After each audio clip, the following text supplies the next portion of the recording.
What matters, England were truly terrible. I think they were outplayed for 110 minutes of the 120 before the penalty shootout. That it really isn't going to be good enough. I actually fear for us against Italy if we play like we did last night. So, listen, the great thing is England have survived it. England face Italy in the last 4 of the Euros on Tuesday night. You can hear live commentary on talkSPORT. Now, Manchester United are understood to have reached an agreement with Brentford over Bryan Mbeumo. talkSPORT understands a bid of £65 million plus £5 million in add-ons has hit the spot. Brentford, meanwhile, are prepared to rebuff all offers for Yoane Wissa, with Mbeumo's move to Old Trafford now seemingly on. Forest, Newcastle and Tottenham are all said to be interested. Not long now to go until the Lions' first test against Australia, a game they're favourites to win. We don't pay too much attention to the bookies' odds or what people are saying. We're just concentrating on tomorrow and trying to put a great performance out there, because that's what it's going to be needed. You know, a great performance, not a good performance, to beat this Australian team. They're a proud nation, they're a top-class team, well coached, and we need to get our best version of ourselves out there tomorrow. The game is live on talkSPORT tomorrow. And Manchester United's new £50 million training ground is getting its own barbers and a new swimming pool. It's expected to open next month. I guess the team can thank Cristiano Ronaldo after he moaned so much about the facilities when he returned back in 2021. And don't forget to tune in to talkSPORT 2 for your coverage of the Open.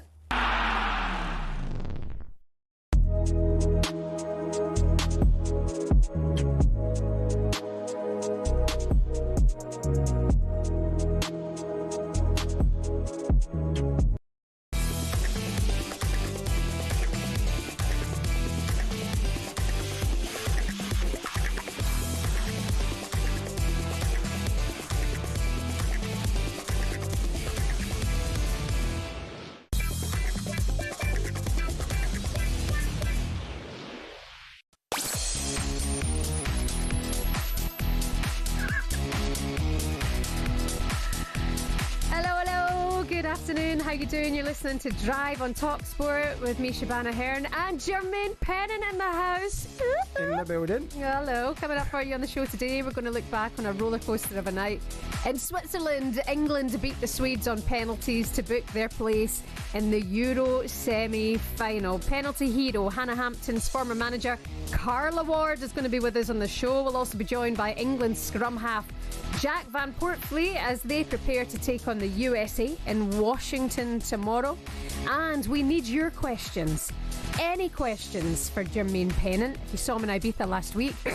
Anything you want to ask him at all, you can send us on WhatsApp.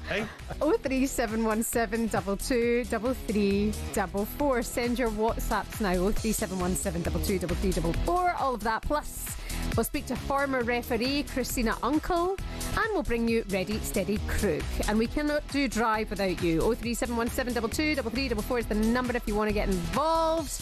You've got Drive on talkSPORT. Oh, Friday, get in the belly. Let's go. Friday. How are you? I'm very good, Shebahn. Yourself? I'm very good, thanks. Very good. I feel like a new man from having a kind of week off earlies. It's so strange starting work at 4 in the afternoon. Yeah, I feel like normal. A normal working have got out. A proper cushy, haven't they? It's the gig. It's the spot you want, Shebahn. Pop in. They have a meeting at 2 where they play darts. Literally. And talk about other things. And then they pop on and do a bit of radio between 4 and 7. I have to say, and then pop out to the pub after. Exactly. Yeah, that's a dream come true for some. Just to take the edge off that really tough shift. Yeah. So no, I'm doing really well, thanks. How was your holiday in Ibiza? It was fantastic. Just a lad's trip. I'm not even going to lie. It was amazing. Yeah, the lad's trip. Thursday to Monday, but I couldn't go on the Thursday, which I'm very grateful I couldn't have made that day. So Friday to Monday I did, and that was enough. It's a lot. Oh, it's a stint. Mm-hmm. It doesn't sound a lot, 3 days, but yeah. But it's constant, isn't it? It's all day. Yeah, it was all day. It was all night. Do you do the beach clubs and stuff, or do you just sit and read a book and stay at the beach? That definitely didn't happen. Went to a beach club, went to a few restaurants, and then it was out afterwards. It was amazing. Good. Do you know what? I didn't know how good Ibiza was. If you do it correct, If you do it properly. What, if you know people and places? If you know people, you get to the right venues and the right nights, and the DJs are on the correct ones. Oh, it's fantastic. Good. You actually genuinely seem you've had a lovely time. Yeah, I've only just recovered. You're my boy, Blue. I saw Jamie Carragher. Did you? Yeah, he came bouncing over. Apparently, he couldn't get into a certain club because he had flip-flops on. So they turned him away because they're very strict out there. Yeah. If you go into the VIP, you're not allowed shorts. You're not allowed shorts in Ibiza? But it's not 35 degrees. If you've got a table or the VIP area, apparently not aware. I don't agree with that. Because girls can wear skirts. Yes, they can. In fact, they're probably encouraged wear skirts. Yes, that's a lot of skirts wearing. So why can't the guys wear skirts and shorts? I don't think they carry off. Imagine Cara rocked up in a skirt. There you go. How come she can get in a naked? Brilliant. Very good. So, well, let's get into the show, and time now to get the latest from Switzerland with our friends at McDonald's. Beatles or ABBA, the winner takes it all. Yeah, of course. That's the ball for Blackstenius. She's racing into the area. She's clear on goal. It's 2. Stina Blackstenius scores for Sweden, and are England going to be knocked off their Euros perch tonight? Sweden 2, the Lionesses 0. I can't quite believe what I'm watching. Utter rubbish going out in the quarterfinals. Proper England, that is. Oh, there's real pressure on Serena Wiegman now. Mead is there, and Shebahn! 2-2! The Lionesses have come back from the dead. Can you believe it? I'm 20 years older after this night. I've never experienced this before. Now we go to penalties. It's over! England are in the semi-final. Their grip on the Euros trophy remains alive. How they're still in these Euros, I have no idea. Absolutely wild that was. England's women into the semi-finals of the Euros after quite an incredible game against Sweden live on talkSPORT last night. So the Lionesses were 2-0 down with 11 minutes remaining but managed to force extra time. They then secured their place in the final four with a remarkable penalty shootout victory, winning 3-2 on penalties despite the Sweden goalkeeper Jennifer Falk saving 4 of their spot kicks. It was almost like the best yet the worst penalty shootout. The worst but the best. It was wild. It was absolutely wild. I don't think I've ever seen a penalty shootout like that in my career. Yeah. Or watched it in any sort of level. Yeah. One of the worst standard of penalties. Yeah. But one of the best, most entertaining endings to a game. It was. There was 3 occasions I thought, oh, poor England. All that fight back, clawing back from 2-0 down to then fluff it in the penalty shootout. 3 occasions, they're out now. Then the next penalty was over the moon, and the next one went out the stadium. I was thinking, what's going on here? Absolutely crazy. England manager Serena Wiegman, she said she felt 20 years older after the game. She spoke to talkSPORT and praised the spirit in her squad. We know when we put players in a position, they put another player in the same position, they bring something else and lots of quality too. And it's hard to make the decision who you're going to bring in, because some players didn't come on the pitch now. Who could have a contribution too? That's this squad, and that's so good about everyone supporting each other. And when they come in, they're ready to go and make a difference. And that's what they showed. The resilience they showed. And they said also that England is never done. And well, that's what they showed tonight. So to have the keeper save 4 penalties, yet they still win it. It's crazy. You couldn't write that. And not only that, the keeper, like I said, she was phenomenal behind the nets on the penalty spot. And then she steps up. And I think she just loses all controllability of her feet. She looked like she didn't want to kick it. But look, they're all good players, and they all can take penalties, and they all can score and miss penalties. But I just think the occasion got to them, because you saw that the penalties, they were safe. They were just trying to hit the target. Not really put the only one who meant conviction was Lucy Bronze when she said, "No, this is going in the roof of the net." That's how you should take penalties. The rest were just, I think the occasion got to them. Yeah, and it was almost as if the keeper had sussed them out early doors. Yeah. Yet they were thinking, "No, she won't get it this time. She won't." It's like, come on, one of you would change it. Exactly. I was thinking, well, she's dived, guess right, every single time so far. Just one of you go. She's obviously done some homework. She's thinking we're going left or right. Just go down the middle. Yeah. You're safe, just because you're diving early as well. But again, it was comical. It was pure drama as well. Lucy Bronze, as you mentioned there, Michelle Adjemang, who I think's just completely shown herself, 19 years old, in this tournament. She'll be likely coming back from her loan spell at Brighton to Arsenal this season, and I think she'll be fighting for her spot now, you know, to start at number 9. She's really putting herself on in front of Rennie's face there. Also, Hannah Hampton in goal. I mean, also, Jermaine, I mean, you know, we can have a good chat about this because you enjoy just watching football the best of times, right? But what I love about this women's tournament so far is that they all just soldier on. There's none of your namby-pamby rolling around, faking it, diving, holding my face. Hannah Hampton's got, excuse the crassness, a tampon up her nose, right? Lucy Bronze is strapping her leg, and they're just going into battle, and I think, yes. Yeah, there was definitely some Trevor Butcher moments in that game. When Hannah Hampton had the tampon up her nose to stop the bleeding. It was like, we're going on to win this. We've got Terry Butcher in net. It was just crazy. And I mean, I've just seen the numbers now.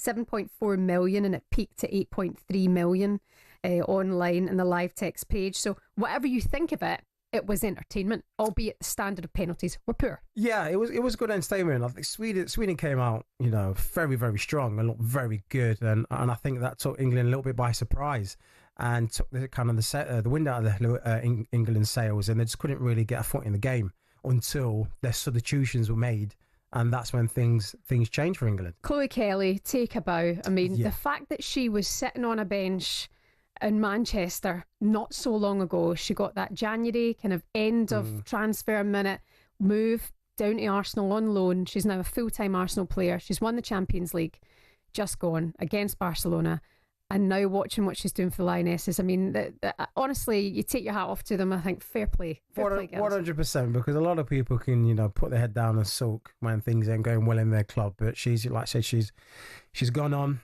kept to the belief, played amazing at Arsenal, got a chance at England, came on, changed the game. You know, Man City are going to be looking at this thinking, have we made a blunder here? Have we slipped up on this one? Yeah, exactly that. Do you think they can go on and win it after that? Or do you think it's not they're missing something maybe? Look, the thing is with England, they can play much better than that. So to know that you're going into the semi-finals against the Italy team, who are probably not as strong as Sweden at all, knowing that you've gone through on a performance like that, knowing that there's a much better in the tank and more to give, they've got a chance. But they've got to now reset themselves. They've got to restart and go, look, if we want to go on further in this competition, we cannot perform like that. Yeah, absolutely. Listen, you can let us know your thoughts on this today. We're taking your calls. Did England look like tournament winners from what you saw last night? 03717 223344 is the number if you want to have your say. That was all thanks to McDonald's. UEFA Women's Euro 2025 update on talkSPORT with McDonald's. Got Big McDonald's hunger? Order the iconic new Big Arch on the McDonald's app. Available from 11 a.m. at participating restaurants. You're listening to Drive here on talkSPORT. Coming up next, we're going to build up to the huge fight at Wembley this weekend.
Nearly 2 years ago, the controversy surrounded, was it a low blow, wasn't it a low blow?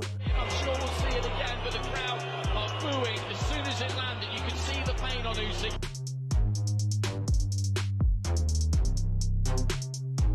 This is what I want, and now we're getting it in the big show, and yeah, we're gonna put it right. Gets Shebahn going, and now Shebahn's coming back.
Jermaine Pennant's theme tune.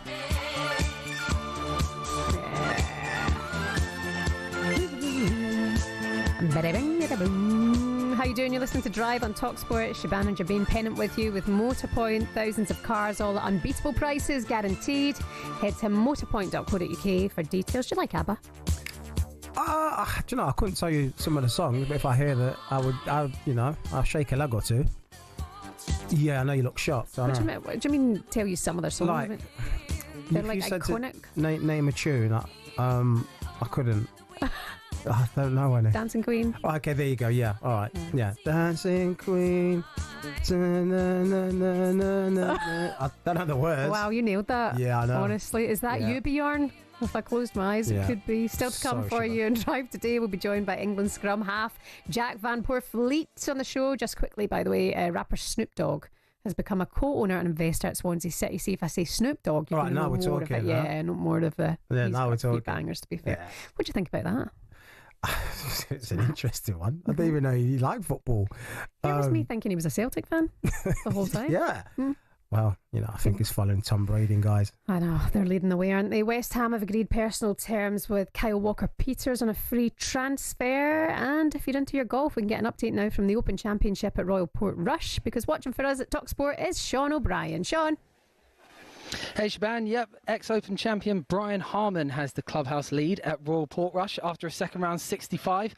Now, besides his brilliant golf at Hoylake 2 years ago, casual fans might remember him as the guy who looks a lot like Ricky Ponting. That even became a bit of a talking point last time. But this is certainly a guy who knows how to get it round the links in challenging conditions, and we've got those. There's thunderstorms in the air, and that's good news for the guys in the clubhouse, the likes of Tyrrell Hatton and Bob McIntyre at 5 under, just 3 shots back. Rory McIlroy safely in the clubhouse as well on 3 under par.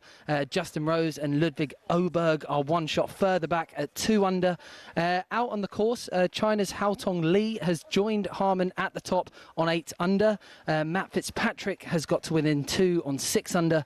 And Scotty Scheffler is within 4. Birdie at the first for the world number 1. So proper open conditions out there, and it's all live over on talkSPORT 2.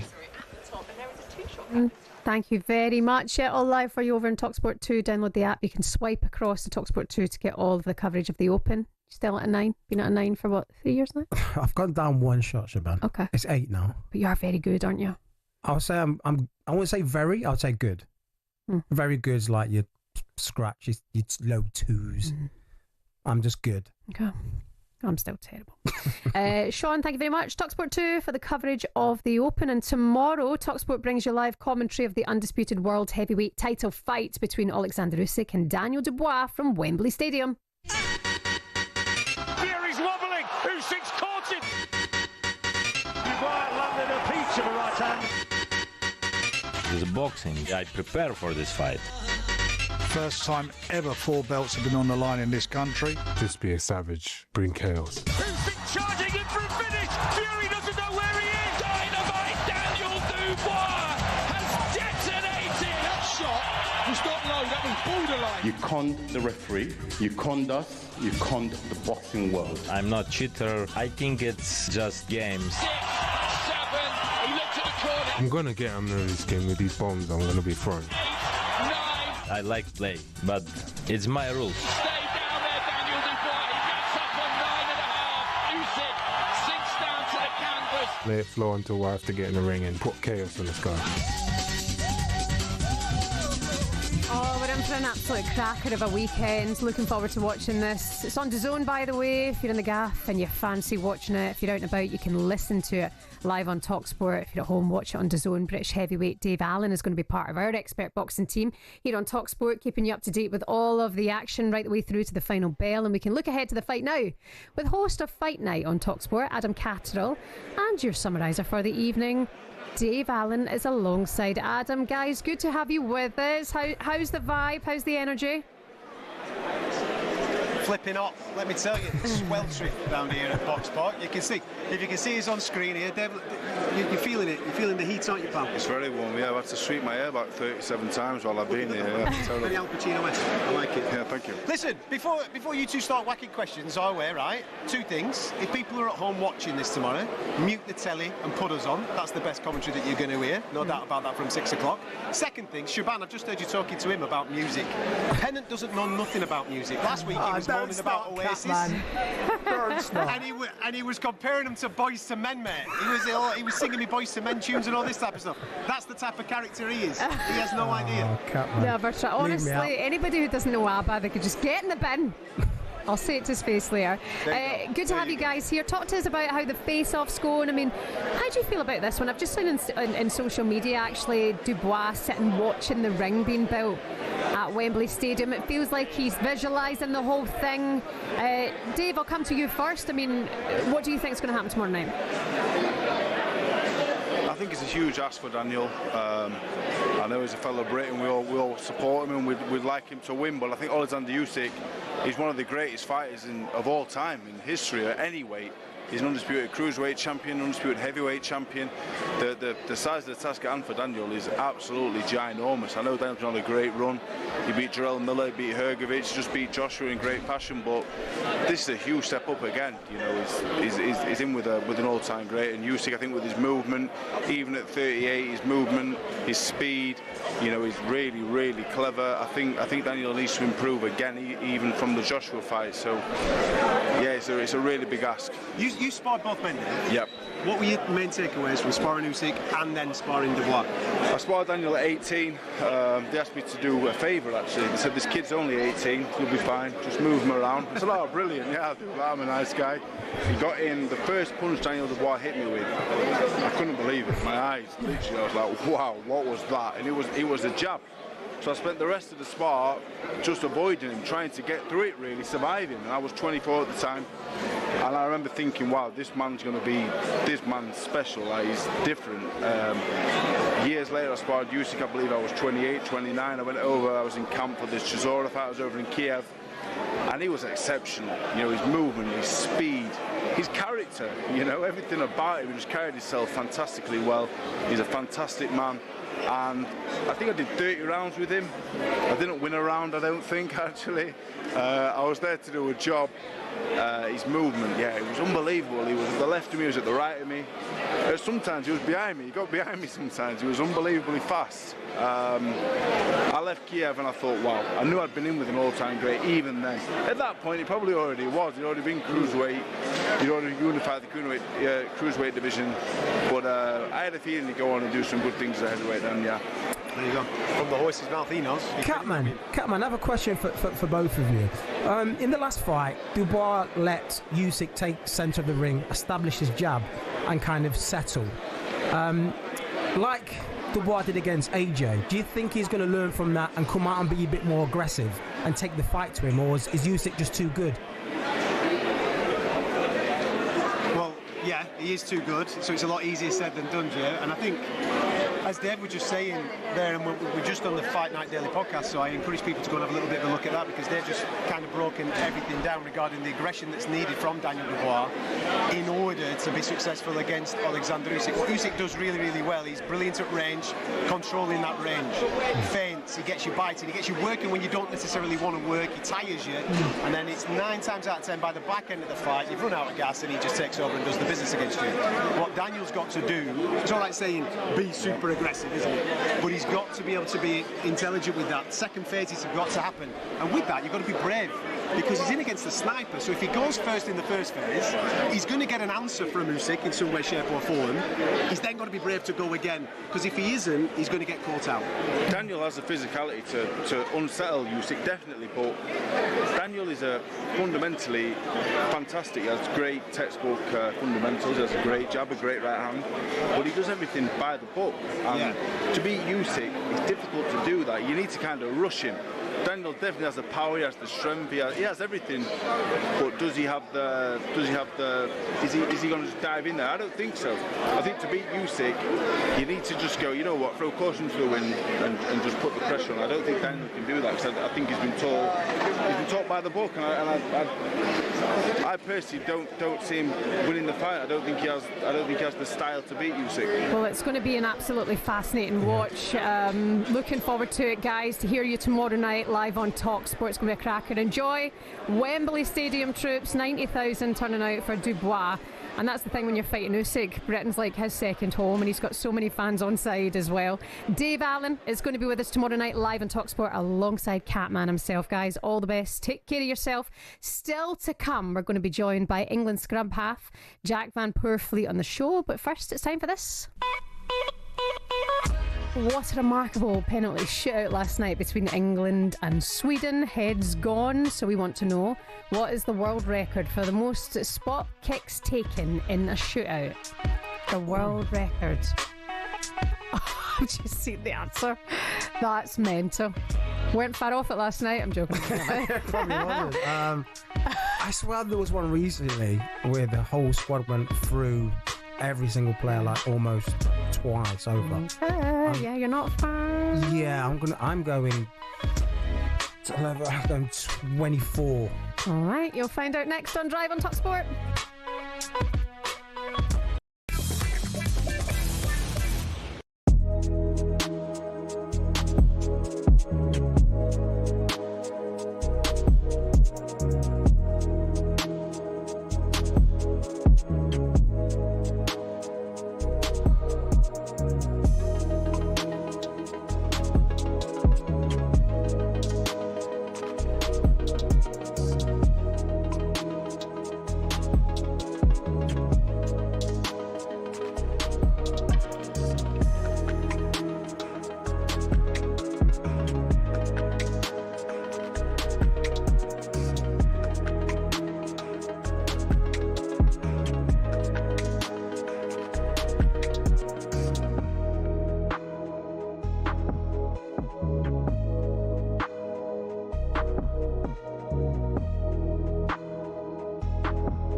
Wiegman admits she thought England were going to be packing their bags at least 3 times during their Euros clash with Sweden. The Lionesses came back from 2-0 to then beat the Swedes in a dramatic penalty shootout. Chloe Kelly was instrumental in the comeback after she was brought on as a sub and played a huge role in both goals. I can't lie, it was mad, but it just shows what we're capable of as a team. We get over the line no matter what we face. Hannah was unbelievable, but belief in our squads, belief in our staff, and we got the job done. Remember, England versus Italy will be live on talkSPORT. Liverpool are closing in on Frankfurt's Hugo Ekitike in a deal that looks to be around 70 million. He's already agreed personal terms with the Premier League champions over a 6-year contract. It's a blow to Newcastle, who were interested in him first. So what's the deal with this striker? Here's German football broadcaster Konstantin Eckner. Bit of a lanky striker, 6'2", roughly that, but actually quite a good technician, and also someone who can dribble, can come from outside the box. Also something else which probably is highly valued by Arne Slot. He's a great pressing player. And don't forget to tune into talkSPORT 2 throughout the day for your Day 2 coverage of the Open.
Good afternoon. How are you doing today? You're listening to Drive on talkSPORT. Shebahn and Jermaine. Charmaine?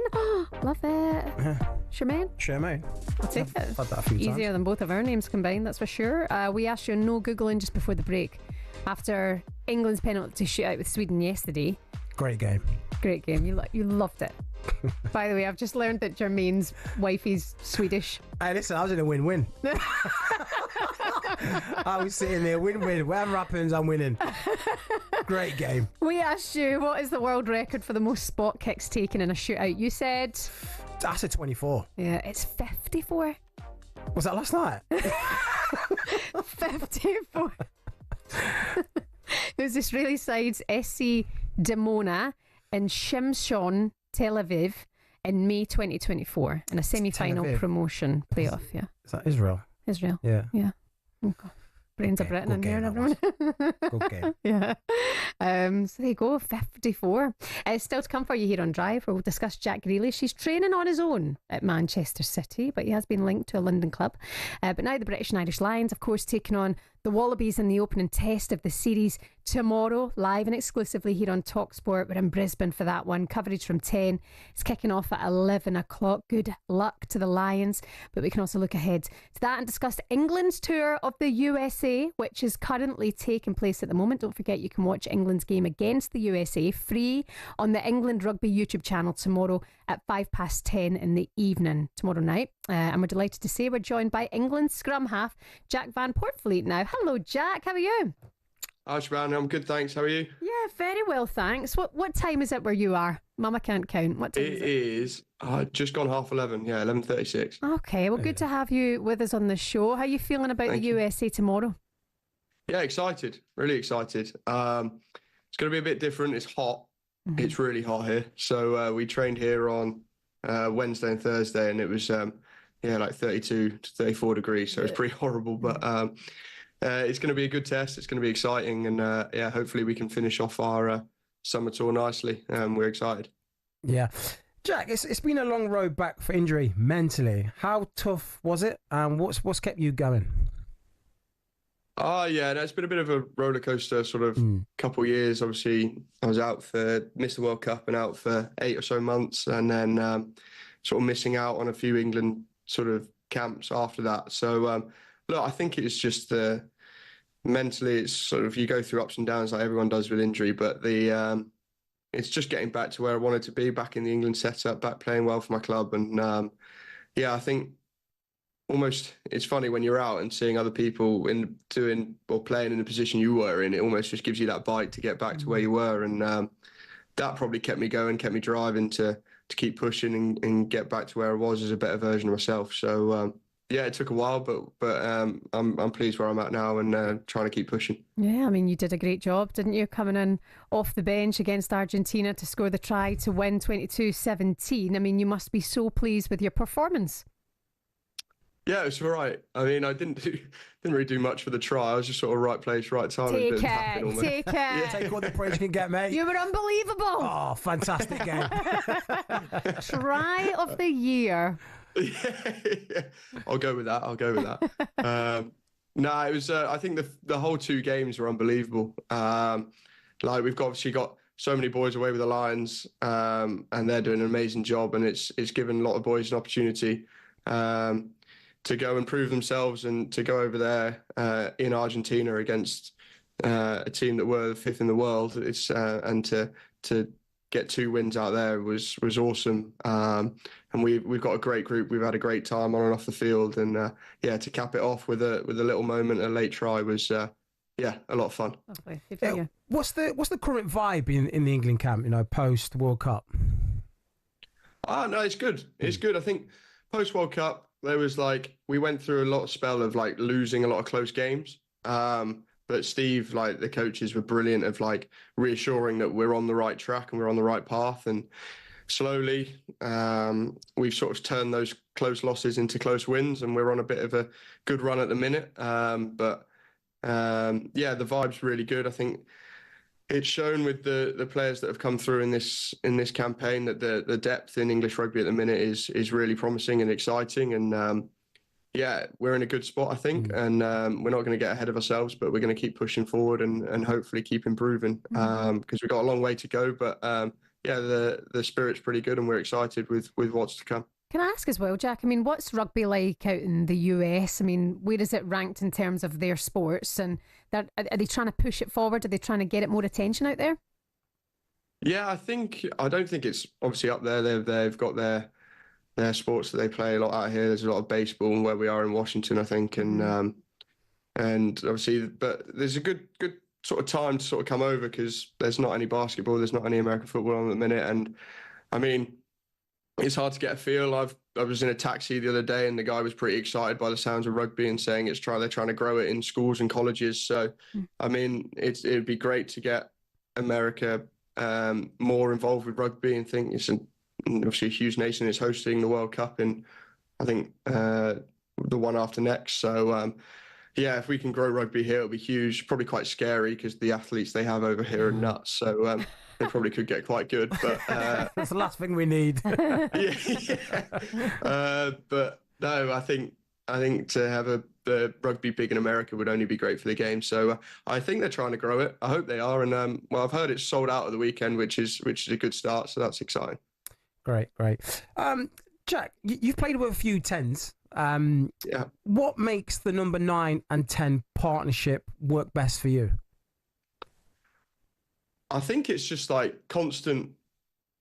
I think firstly it's knowing what works with each other, and everyone plays slightly different and everyone has different attributes and stuff. So it's understanding like when the 10 wants the ball in what situations, when the 9 wants to maybe run or play off the forwards. It's like they're like the sort of, I mean, 9 gets the most touches, and often you're not always playing the 10, you're sometimes playing the forwards and stuff, and it's knowing when to hit the 10 at the right time and when the 10 wants it. So you've got to build a bit of a relationship and sort of understand when they want the ball, when's best to like put them into space and things like that. So like it doesn't click straight away. It always takes a bit of building, but it's like off the field what you can do to review training. I think that's the biggest. You review and then you talk to each other on the pitch, and like it's almost like any partnership really. Just sort of comes from communication and bits, and takes a bit of forming. But I've got a great relationship with the 10s here, and we've had a good tour. Speaking of relationships, can I ask you about your mate Ollie Chesham? Who sneezed behind you? Well, yeah, sorry, our media guys having a bit of a cough. Get that man a Puritan. Ollie Chesham, of course, he's on tour with the Lions just now. He's been Mr. Consistent, hasn't he? Fair play to him. Have you been in touch with him, and what do you make of the Lions against Aussies tomorrow in the first test, Jack?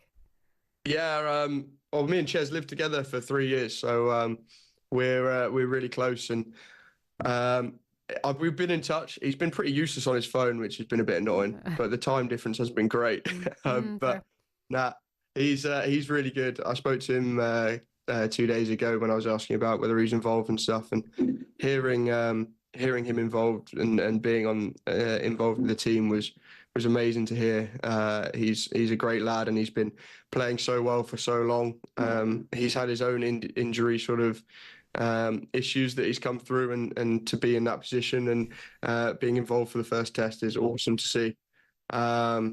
He's and in terms for the Lions, I think they've got a great shout. I think they are favourites. I think the class they've got in that team, I think will be too much for the Aussies. But I don't know if I'll get to watch the whole game. It's quite early over here, but I'll try and catch what I can of it. And I'm excited to see the result and see the boys hopefully get a win for the Lions. Yeah, hopefully it can be a repeat of the 2013 2-1 series win. Yeah, I hope so. So. I mean, I'd love to see even a clean sweep. I know it's been tossed up there, but yeah, the ultimate goal is winning the Test series, and I think they've got a good shot at doing it. Jack, is your media guy okay? I think he's all right now. He's all right. Under control. Bless him, he ran off behind you in the screen there, and then I thought I heard like another noise. I thought it seemed sick. Anyway, Jack, poor Fleet, thank you so much for coming on. We'll be watching you tomorrow night live on the England Rugby YouTube channel, 10:05 tomorrow evening. It's England against the USA. Jack, thank you and good luck, okay? Cheers, man. Good luck. Thank you very much. Cheers, guys. All the best. Look after yourself. Did you Poor see media, that? man. Did you see that video of the woman who did like a Zoom talk to her workplace, and it was like 200 people on Zoom, and her dog. Her dog just falls in. Her dog falls in and then starts getting sick. Have you seen it? I've seen it. Oh, honestly, don't trust your animals, children, or your media, man. Or your partner. You're listening to Drive here on talkSPORT. Coming up next, we'll continue building up to the big fight on DAZN this weekend with our friends at DAZN. You can watch it live there. You can listen to it, of course, on talkSPORT. And we'll get the latest from the Open very soon as well. Alongside Jack Grealish, he's training on his own. We'll talk to Jermaine about that next.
Nearly 2 years ago, the controversy surrounded, was it a low blow, wasn't it a low blow?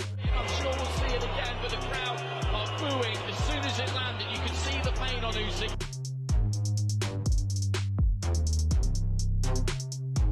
This is what I want, and now we're getting it. The big show, and yeah, gonna put it right. Gets Dubois going, and now Dubois coming back.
Hiya, how are you getting on today? Hope your Friday's going well. You're listening to Drive on talkSPORT with Shebahn Aherne and Jermaine Pennant with Motorpoint. New car with same-day drive away available on all cars. You can book a test drive today. Still to come for you on the show, we're going to be getting all the latest transfer news from our chief football correspondent, Alex Crook. But just quickly, Brentford are ready to rebuff all offers for Johan Visa. I'm sure Brentford fans are going, okay, thank God for that, man. You're going through this summer. Listen, they're getting relegated if it continues. Mm-hmm. You can't lose 2 star players like that, plus your manager, plus Norgard. Oof. Credit to how good they've been. Credit. You give them that, yes. But they've been good with those players. Yeah. Man United have also had £65 million bid for Bryan Mbeumo accepted by Brentford. So that's done. Thank God for that. That was rumbling on. And we can get an update now from the Open Championship at Royal Portrush. Watching for talkSPORT, Sean O'Brien with all the latest. Yep, there's a new leader here in Portrush, and it's China's Haotong Li. Now, this is a surprise. He's not in the world's top 100. He's missed the cut at his last 3 Opens, but he's hit the front here, leading Brian Harman by 1 shot on 9 under par. England's Matt Fitzpatrick is just 2 shots back. He's picked up right where he left off yesterday, getting himself to 7 under par with 4 birdies in his first 7 holes. World number 1 Scotty Scheffler is lurking very dangerously at 5 under. Ryder Cup star Nikolai Højgaard is 4 under. And then at 3 under, you've got England's Matthew Jordan and Thailand's Sadam Kalkanjana. Now, Shebahn, we were talking about interesting backstories yesterday. Kalkanjana recently took a break from golf to become an ordained monk. Now he's tied 11th at the Open. That is some story. But it's Lee who leads, and there's live coverage over on talkSPORT 2. That's so weird that Sean just mentioned ordained monk, because you were going to do that, weren't you? Yeah, I need to. I need to. If he's leading, I need to start looking into it. Yeah, you should see if it can help me in my game. Absolutely, should hit him up. But now, Coldplay. We say Coldplay 2 days ago, you'd think, some tunes. Oh, yeah. Good concert, I know right? Coldplay. Now you mentioned Coldplay, and it's like, did you see the affair? Oh no, God! What you doing, fella? That's one way again. Do you know what you should have done? Just pretend and got her in a little chokehold. Just pretend, I was joking, look, wee. Knuckle dust her head just and all lift that. her up, go, wee, look, guys, wee. She's choking. Yeah. She's choking. Hit her in the back. Coldplay are back at Wembley this summer, and we've got a huge VIP prize up for grabs for one lucky listener. It could be you. We're going to give you the chance to win 6 tickets in a private box with your affair of choice for you and your mates on August 22nd. Full hospitality as well. Plus, we're chucking in £10,000 spending money completely tax-free. What competition this is. Coldplay tickets for 6, hospitality and £10,000. Here's what you have to know to enter. It's 18 plus, UK excluding Northern Ireland. For a chance to win, you can text the word WIN, W-I-N, to 83338 by the 4th of August at 11 p.m, and then you're automatically in the draw. What you need to know is text costs £2 plus one standard network rate message. You must have the bill payer's permission as always, or you can post your name and number if you want to write it down to Coldplay Competition, PO Box 3190 Colchester CO28GP, and that has to arrive by 5 o'clock on the 7th of August. Don't forget, this is a talkSPORT limited promotion run on talkSPORT Talk and Virgin Radio UK stations. Full T's and C's apply. All over at talksport.com. Good luck. Now, Thomas Frank has been speaking to the media today for the first time since being appointed as the new Spurs boss, and he was asked whether he's worried about Tottenham's track record with sacking managers. I like to challenge myself. I've been that privileged. I've never been sacked before, so that's one of the reasons why I took the job. So I could get a little bit more risk into my daily life. Coming to a big club, there's pressures. There's we need to perform because it is we. It's me, it's the staff, it's the players, it's everyone, and we need to do that together. I like the ambitions, and I'm everything I do, every decision I made so far, everything is for the long term. It's not about surviving one game or 1 year or 18 months or what is the average. No. It's for the long run. I like to challenge myself. I've been that privileged. That's his first interview, Thomas Frank, since arriving at Spurs. So that's just happened in the last couple of hours. But he's a good guy. He talks. He seems like a good man, doesn't he? Yeah, he seems like a manager you can relate to. A bit of banter, easy to talk to. And the way he had Brentford playing, that shows on and off the pitch as well. And hopefully for Spurs, he can bring that with him and hopefully get the best out of the Spurs lot. Yeah, I mean, for Mbeumo to be done just as this press conference has happened as well, because there's a lot of talk that he would follow the manager as well. You wonder what kind of philosophy he'll then take to Spurs, now that they have won a trophy. Can they build on that with him? They can do, because he is a good manager. Like I said, you saw how good Brentford were, how hard and difficult they were to beat, especially at home. Nobody really liked to go there, and I think Spurs have kind of lost that little bit of identity. Going there away, you always felt you could get a result over them, where this guy will come in, he will put a good store down, get a good idea of how to play, some good signings. Especially if they get Gibbs White, if they get that one over the line, that will take them onto a new little elevation and dimension of attacking senses, because they've been lacking on goals, for a long time now. So curious to see what will be the difference between Thomas Frank Spurs and Ange's Spurs. I mean, obviously we know we know what Ange's, so we are, mate. He was just, on the front foot at times, attacking and not really. Sometimes you've got to read the game. Sometimes you've got to go, we've got to sit back and just soak up a bit of pressure and then a bit of counter-attack, rather than putting your defenders on the halfway line hoping you catch them on the offside. You can't play like that way in the Premier League week in, week out and not get punished. But Thomas Frank knows the Premier League. He knows how to play against different teams and set up different formations. So he will bring that knowledge, bring that expertise, and I think Tottenham have signed a good manager. Do you think they can win another trophy next season? No, League Cup? No, I think it's too early. They're going to need a good lot of changes and some new players in.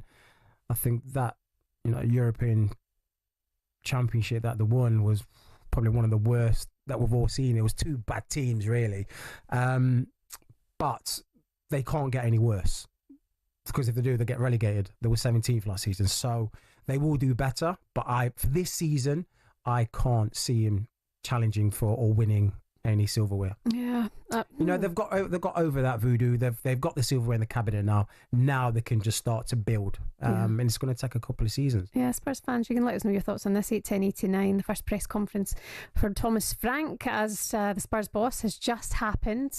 What's your thoughts on next season? Can challenge again to go on and win another piece of silverware? 81089 if you want to have your say in that. You're listening to Drive here on talkSPORT. Coming up for you in the next hour. Well, what have we not got, Jermaine? Hold on, so I'll just open my diary here. Ready, Steady, Crook. And of course, Carla Ward, Hannah Hampton's former manager, the new Lioness hero. We'll hear from her next on Drive.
Lionesses have been warned they used up most of their 9 lives during the win over Sweden. Their performance has been labelled as truly terrible by some, with others stating their disbelief they even made it through at all. talkSPORT's Courtney Sweetman-Kirk has called for big improvement. They're a bit fortunate, England, and don't get me wrong, you've got to have fortune to get through a major tournament in terms of to get to a final, to go and win it. So I'm not taking away from England, but you're right. Maybe Italy, we might get away with that, but Spain, there's absolutely no chance we will get away with playing like that in the first half and being able to win the game. Adrian Durham admits he can't believe they've progressed. We've got through, and that's ultimately in knockout football what matters. England were truly terrible. I think they were outplayed for 110 minutes of the 120 before the penalty shootout. That it really isn't going to be good enough. I actually fear for us against Italy if we play like we did last night. So, listen, the great thing is England have survived it. England face Italy in the last 4 of the Euros on Tuesday night. You can hear live commentary on talkSPORT. Now, Manchester United are understood to have reached an agreement with Brentford over Bryan Mbeumo. talkSPORT understands a bid of £65 million plus £5 million in add-ons has hit the spot. Brentford, meanwhile, are prepared to rebuff all offers for Yoane Wissa, with Mbeumo's move to Old Trafford now seemingly on. Forest, Newcastle and Tottenham are all said to be interested. Not long now to go until the Lions' first test against Australia, a game they're favourites to win. We don't pay too much attention to the bookies' odds or what people are saying. We're just concentrating on tomorrow and trying to put a great performance out there, because that's what it's going to be needed. You know, a great performance, not a good performance, to beat this Australian team. They're a proud nation, they're a top-class team, well coached, and we need to get our best version of ourselves out there tomorrow. The game is live on talkSPORT tomorrow. And Manchester United's new £50 million training ground is getting its own barbers and a new swimming pool. It's expected to open next month. I guess the team can thank Cristiano Ronaldo after he moaned so much about the facilities when he returned back in 2021. And don't forget to tune in to talkSPORT 2 for your coverage of the Open.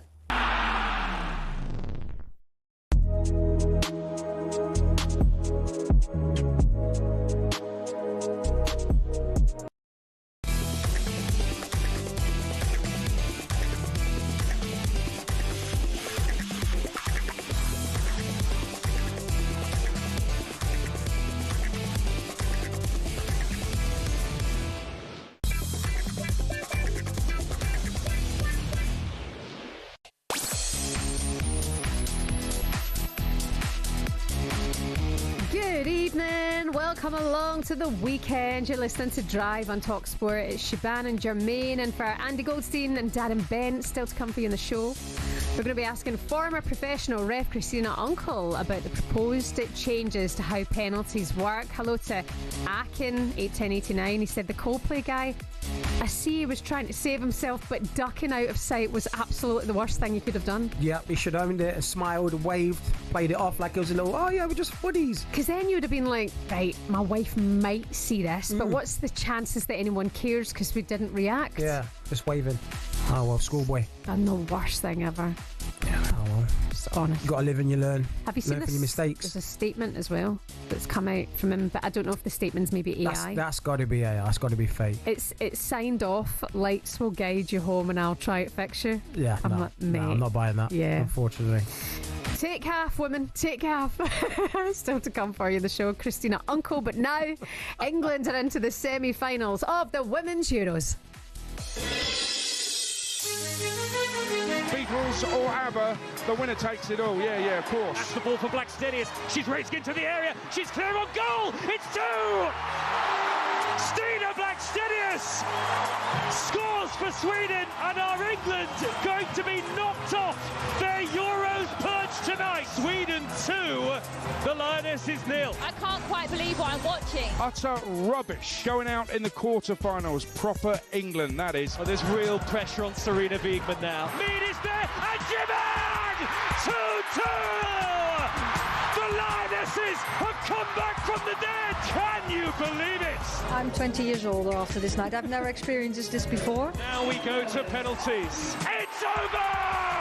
England are in the semi-final. Their grip on the Euros trophy remains alive. How they're still in these Euros, I have no idea. Like best yet worst penalty shootout ever. Unbelievable stuff. England's women are into the semi-finals of the Euros after quite an incredible game against Sweden. Live for you here on talkSPORT. The Lionesses, if you missed it, were 2-0 down, 11 minutes remaining, but managed to then force extra time thanks to the brilliance of Chloe Kelly. They then secured their place in the final four with a remarkable penalty shootout. They won 3-2 on penalties, all thanks to Hannah Hampton, who saved 2 pens, including one which would have otherwise sent Sweden through. Let's discuss her heroics now with someone who knows her very, very well. The Republic of Ireland head coach and Hampton's former Villa boss, Carla Ward, is with us on Drive. Hi, Carla, how are you? I'm not bad. How are you? I'm covered in paint, but I'm here. I'm good. Are you with your little one? It's that time of year we need to juggle the childcare, Carla. Hey, listen, Shebahn, she's got more paint on her than the walls. So, yeah, we're painting her room. A messy child is a happy child, Carla. You know Hannah very well. Talk me through your emotions of last night, firstly. Yeah, look, I was delighted for her because I think, you know, there was quite a lot of questions around her when she got the nod, and there was probably a lot of pressure on her as well. But I guess those that know her know that she couldn't wait, and she was delighted. But so last night, just to see that happen in the way it did, I mean, we won't talk about the performance of penalties, but I think, no, she was outstanding, and I was delighted for her. Yeah, the penalties weren't great, but like you said, Shebahn, the one to keep England actually in the tie was an unreal save. You know, she got down low. That one was probably one of the best penalties. Yeah. And she got down low, tipped onto the post, and that ultimately kept them in the game. And then they've gone on to win it. Yeah, I think. Do you know what? Just before half time at 2-0. Rolfo went through, didn't she? And if she buries that, I think it's game over. And it's a top save from Hannah because she's seen it late. But I think all game, I thought she was excellent. I really did. And she commanded. I think she's been excellent all tournament, really. I think she's been one of England's best players. And then to top that off last night, listen, it's going to do the world of good, especially with the aftermath of Mary leaving, etc. So, yeah, no, it's a good position for her to be in, that's for sure. 2 incredible goalkeepers, and I was definitely one of those who questions Hannah Hampton's characters compared to that of Mary Earps. And that last night, what she's been in this tournament has been a complete coming of age, Carla. I mean, I do not question her character now. Unbelievable stuff. But it's not been easy for Hannah. I mean, her journey, especially with her time with you at Villa, I mean, you had to really manage Hannah Hampton, didn't you? Yeah, and look, I think with any young player, you know, there's going to be moments when they're a top player and they know that they're going to go on and be very successful, as Hannah knew, as everybody knew.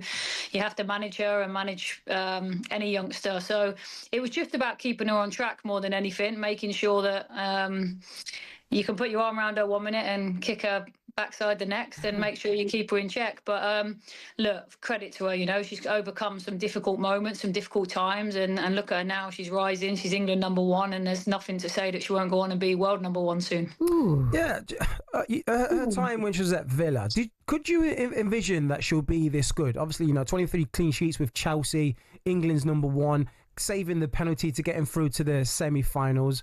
Was that always there at Villa, or she just literally, you know, got better and better throughout the years? Honestly, I think everybody knew. I think Bruce will tell you, Shebahn, everybody knows she's technically one of the best players that I've worked with, and the players will tell you one of the best that she's worked with. But look, she's an exceptional talent. She's got it all. She's got, she's got an abundance of athleticism, but her technical and tactical ability is outstanding.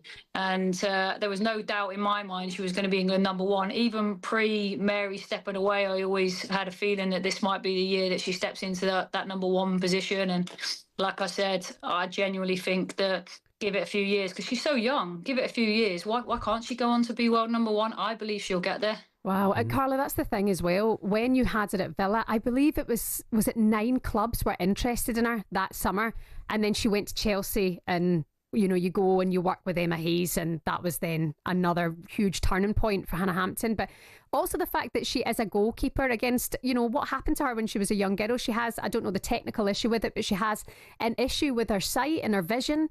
And she was a great kicker of the ball. She was a striker when she was young.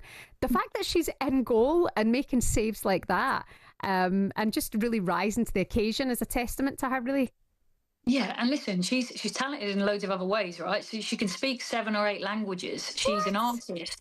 Yeah, she's an artist. And some of her art, by the way, I used to say, if you fail in football, you need to get into a gallery. Like, I've never seen talent quite like it. She's got it all, and she plays a number of instruments. She plays the piano like I've never heard before. Like, she is hugely talented. Wow. Carla, is there anything she doesn't do, by the way? I know, right? Yeah, there'll be something. She's rubbish at. And that's the thing as well. She does sign language as well, Carla. I mean, she's out talking to. She's basically on a level with so many different people and different environments and different audiences. I mean, fair play, Hannah Hampton. She's and she's so young still. She literally is so young still. So she's got, honestly, she could do anything she wants to do. She could be anywhere she wants to be, and I think she'll go on and have all the success in the world. Well, saying she's got the word at her feet is an understatement then. She's tap out now. She's done it all. Yeah. Carla, stay there if you don't mind, because we're going to speak to you about England in just a second, but Ben Fletcher is back with us. Ben, you've got some breaking news? Absolutely. It comes from the red half of North London. Arsenal have now completed the £48 million transfer of Chelsea forward Noni Madueke. He becomes Mikel Arteta's fourth signing of the summer. Understood to have signed a 5-year deal at the Emirates. It'll take him through to the summer of 2030. So much for all those online petitions against the move. That's a shame. Well, Rio Ferdinand had his say on that. I'm sure we'll come on to that very shortly. Arsenal spending so far this summer £120 million. We're expecting Mosquera and also Gyökeres to be confirmed very shortly. But for now, we can confirm Madueke is an Arsenal player. Wonderful stuff. Ben Fletcher back with the latest, and we'll discuss that with Alex Crook very soon as well. On the subject of the Lionesses, Carla Ward, former Villa manager, current Republic of Ireland manager, is with us now. We've been speaking about Hannah Hampton, waxing lyrical. What do you think about England, though, now going up against the Italians? Do you think it's a route to the final easily? I think it's a slightly different test. They're going to have to be way better than they were last night because, you know, we're talking about the penalties, etc. But across the whole 120 minutes, I thought Sweden were the far better team. I think they dominated the game overall by that 10-minute spell. So I think they need to be a lot better. They're going to have to close the gaps, that's for sure. But I think Italy will make it horrible for them. I have no doubt. They'll make it ugly. They'll break up play. They'll slow it down. Dark arts galore, you watch. So England are going to have to be prepared for that, but they're going to have to be patient because, look, that Italy team has surprised a few people, and I'll be honest, I thought they were excellent against Norway. I really did, and I think they can surprise a few. So I think we'd be naive to go in thinking that that's going to be a foregone conclusion because I don't think it will be. But I do think England have got enough to get that one over the line. Yeah, if you're England, you're looking at this thinking this is a fantastic opportunity to retain the trophy, as in, you know, one of the big giants, either Spain or France, will, you know, meet and go out. And, you know, if we get to the final, that one game, you just turn up, it can go either way. So I would say that Sweden are probably better than Italy in terms of players and how they play. So they should be going away thinking, okay, we scraped through this one, we got very lucky. Now let's count our blessings and let's put this one to bed and see what happens in the final. Yeah, there can be no complacency. I think when you play a team that are, you know, you're. Let's be honest, England are expected to win that. I'm not so sure on last night. You know, I think it was a fairly even playing field. Yeah, but I think overall, look, I think they're going to be expected to win it. So they can't be complacent. They're going to have to get out the blocks. I think there'll probably be some honest conversations. They'll know that they weren't good enough in areas last night, and they'll want to react. And look, they reacted after getting beat by France, and I have no doubt they'll do that again. Carla, how's life going at Ireland? Are you enjoying the roll-up Republic of Ireland?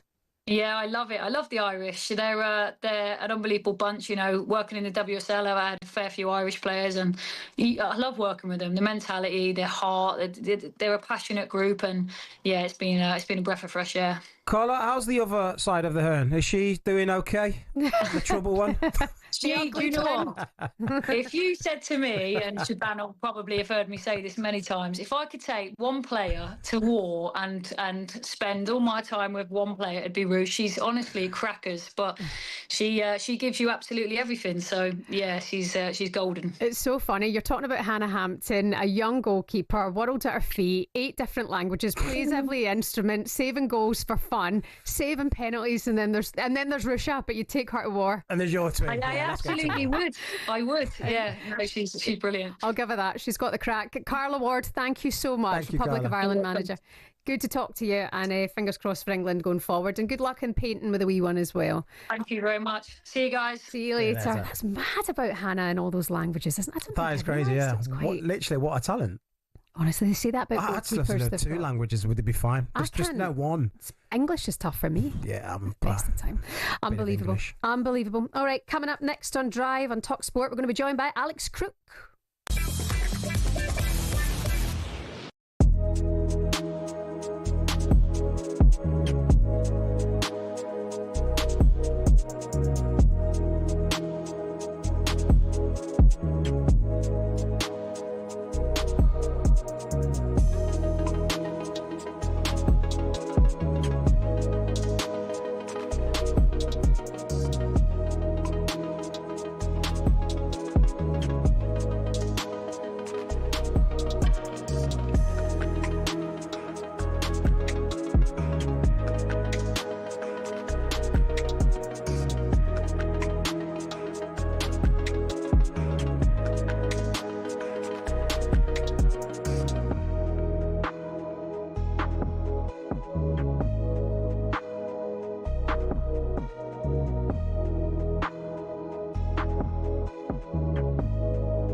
Nearly 2 years ago, the controversy surrounded, was it a low blow, wasn't it a low blow?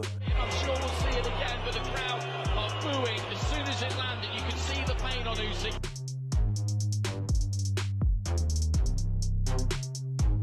This is what I want, and now we're getting it. The big show, and yeah, we're gonna put it right. Gets Shebahn going, and now Shebahn's coming back.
Like that? That's a good Friday, Shebahn.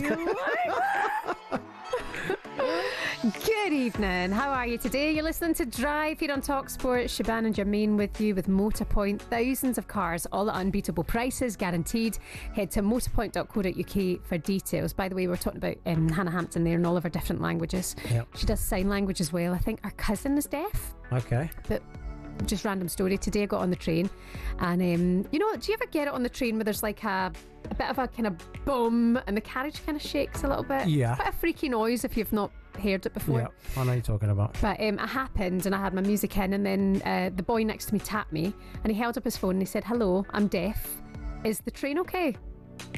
On his phone? On his phone, so he wrote it down. And I went, oh, now I'm level 1 sign language, so I was able to like really basic finger spell back to him. And we ended up using our notes on our phone just to talk to have each a other. little chat. What are you talking about? Well, this is an incredible story. Count your blessings sometimes. He came over from Pakistan a year ago. His parents struggled in the war. He brought his little sister. He's deaf. He was going from Luton into Blackfriars to do Uber Eats deliveries on his bike, and then he would go back to Luton tonight. Honestly, you just think, wow. And he was lost? No, that was where he was going. He thought something had happened with the train, so that's why he tapped me. It was sad though. Sad and also amazing. Like, yeah, it was a good trip that. I know. For Uber Eats. Yeah, I know. What? No, he wasn't on a... Yeah, he wasn't on a bike or a train. Someone ordered some Uber Eats from Luton to Blackfriars. That's a good stint, that. Just taking a really nice story and ruined it. I'm sorry, I'm joking. Bless him. Anyway, his name is Hamat. Fair play to you, Hamat. Fair play, Hamat. Train was fine though. Still to come on Drive. So awkward. We're going to be asking former professional referee Christina Uncle about the proposed changes to how penalties work. Just quickly, Sean Longstaff is set for a move to Leeds United, but that would end an 18-year association with his boys' club Newcastle. West Ham have also agreed personal terms with Kyle Walker-Peters on a free transfer. And towards the end of the show, we're going to get your voice notes to Jermaine Pennant. Ask him anything at all. 03717 22 3344. And now we can get an update quickly from the Open Championship at Royal Portrush with Sean O'Brien. Sean. Yes, world number 1 Scotty Scheffler is on the charge. Back-to-back birdies on 5, 6 and 7. He's 4 under for his round and now just 1 shot back of the leaders Haotong Li and Brian Harman. Lots of chat about Scheffler this week and the meaning of golf and life itself. And he might not understand why he wants to win so badly.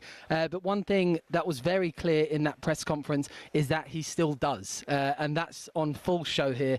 A couple of fist pumps when the putts drop, and I would say this is the one he wants the most. You need an Open Championship if you want to go down as one of the greats, and that should be where he ends up when all is said and done. He's looking great here. England's Matt Fitzpatrick is also 2 shots back on 6 under. Scottish Open champion Chris Gotterup has moved into contention on 5 under, and John Rahm is just 5 shots back. He's got a really good round going. A lot of people really fancy him this week. So there's some dark skies. Everyone's looking to the heavens. This could get grisly, but Scheffler's on the charge, and there's live coverage over on talkSPORT 2. Wicked. Thank you very much. talkSPORT 2 from Royal Portrush. Thank you, Sean O'Brien. And it's time now for this. By the way, do you two like haddock? Dinner, either swordfish and salad or steak and calamari. I actually had ice cream outside the Trevi Fountain in Rome. I did have a burger today. You do tend to let it slip on a Sunday. Cooking with us today is Alex.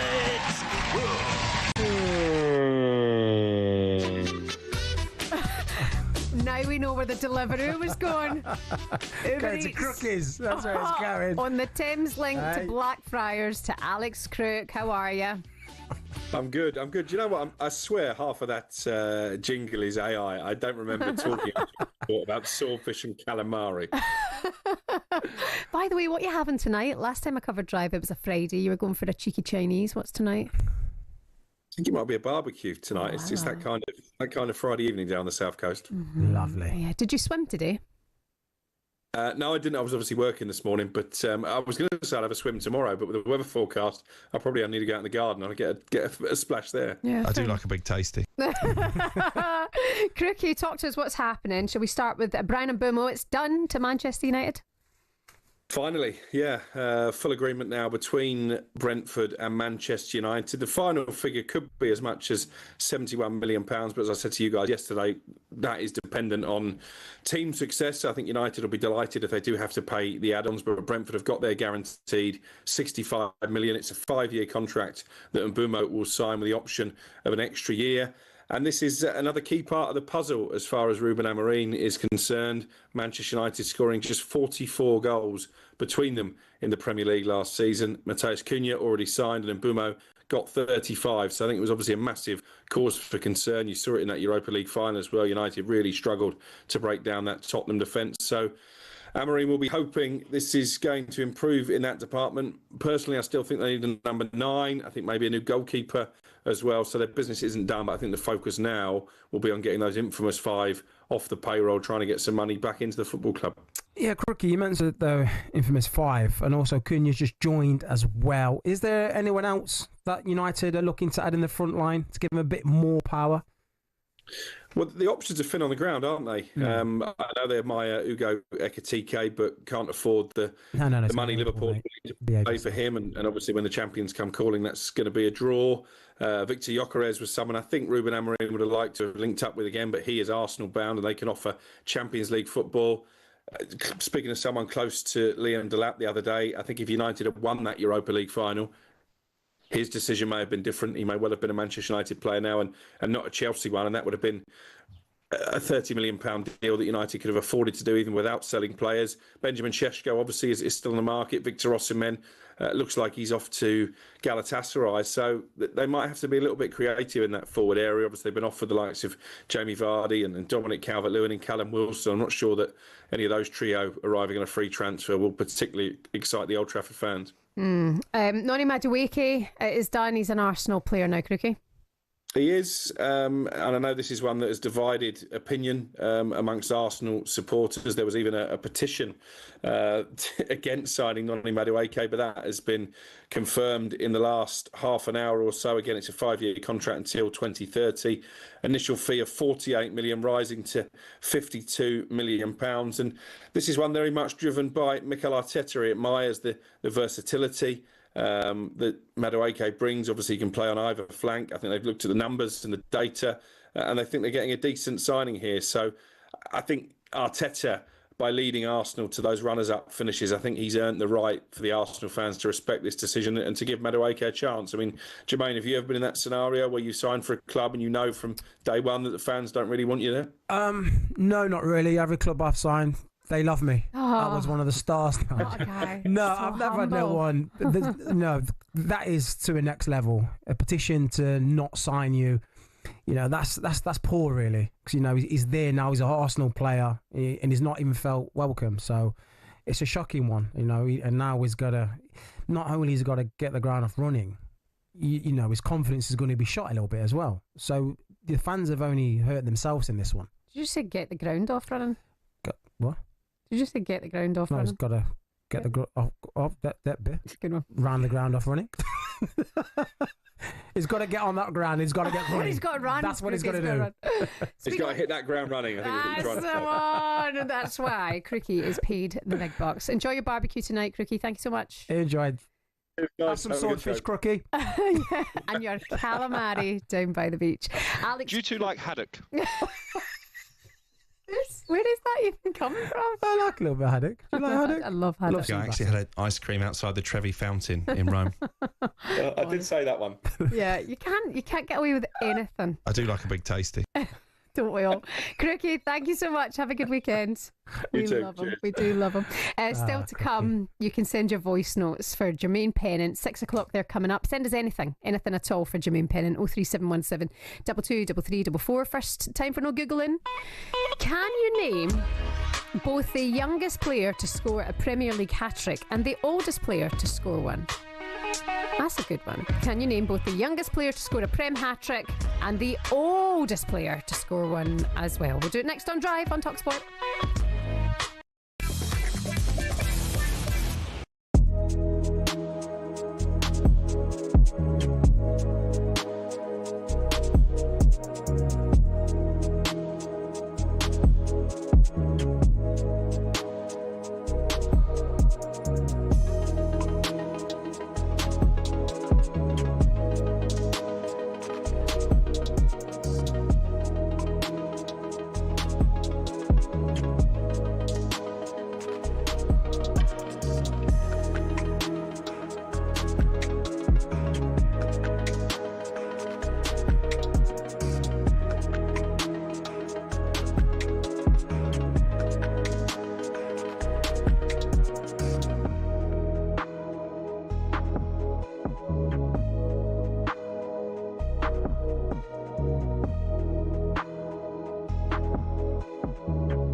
The Lionesses have been warned they used up most of their 9 lives during the win over Sweden.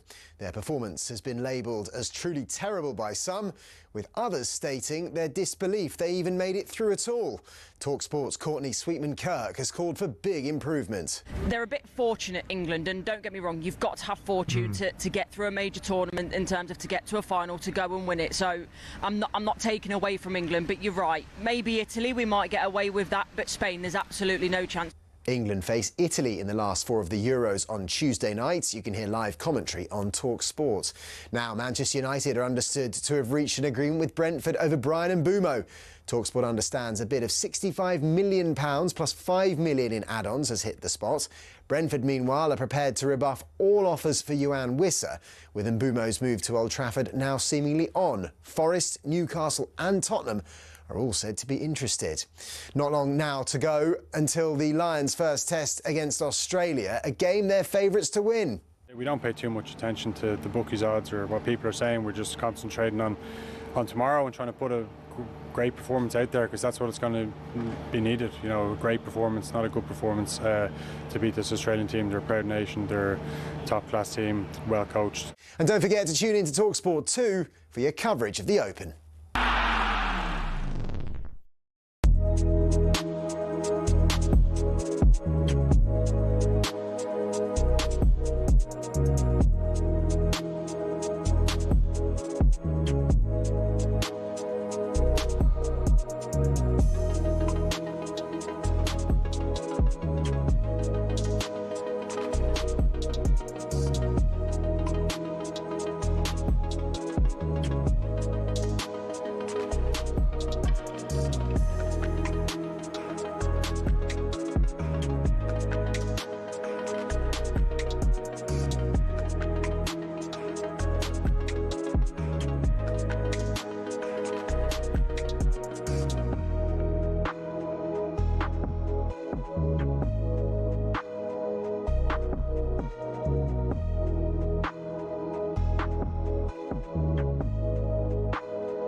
What up? How you doing today? You're listening to Drive on talkSPORT. Christina Uncle, former referee, is with us very, very soon here on Drive. I want to speak to her about the new proposed changes here towards VAR, perhaps happening at the next World Cup. Oh, Jermaine's not happy already. It can't.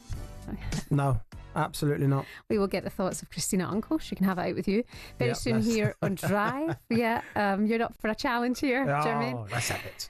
Before we went to the break, it was no Googling. We asked you to name both the youngest player to score a Premier League hat-trick and the oldest player to score one. What was your guess again? You said you said I said Rooney, then I went Theo. Do you know what? I'm going to throw in my name. I was old. You don't have to rate yourself, do you, pal? I was 21. No. That's still young. No, he was much younger. It was Michael Owen. Michael Owen? Yes. How old is he? 18 years and 62 days old. Chef Wednesday 3-3 against Liverpool. That was in 1998 he did that. And then the oldest was Teddy Sheringham. 37 years old and 146 days. Who was that for? Portsmouth 4, Bolton Wanderers 0 on 26th of August 2003. Go on, the boys. Oh, Teddy, Teddy. Do you like Teddy? I love Teddy Sheringham. Yeah. Yeah, I love Teddy Sheringham. Get your voice notes in to... Why do you love him? He's just a good player, but I have worked with Teddy before. Oh, okay. He's cool. Okay. It's cool, dude. You can get your WhatsApp sent to Jermaine Pennant, by the way. Why are you asking it like that? I'm just asking a question, Shebahn. What's your angle? There's no angle there. That's what you like, Tony. All right, don't panic. Yeah.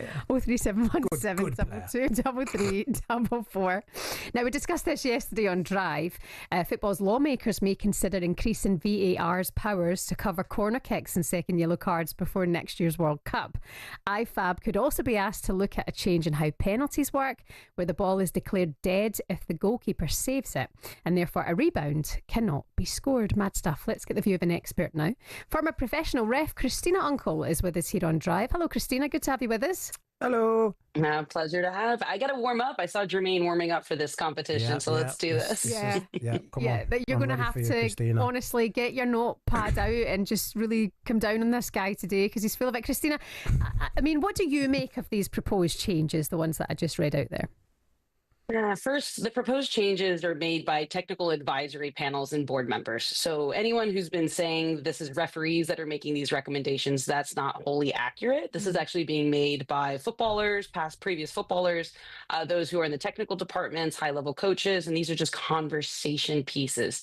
That being said, from a referee perspective, I do not like these recommendations whatsoever, and for several different reasons. Everyone at this moment is already complaining that VAR is taking out the energy and the excitement and the adrenaline and the flow of the game. You add these, now we're adding more stoppages, more opportunities, and more breaking up the flow of this game. The beauty of our game here, right, opposed to here in America, we have American sports, is that it continues as opposed to stopping every 5 minutes. You add these new changes, there's going to be a lot more stoppages in time, and that's not going to go well with the fans.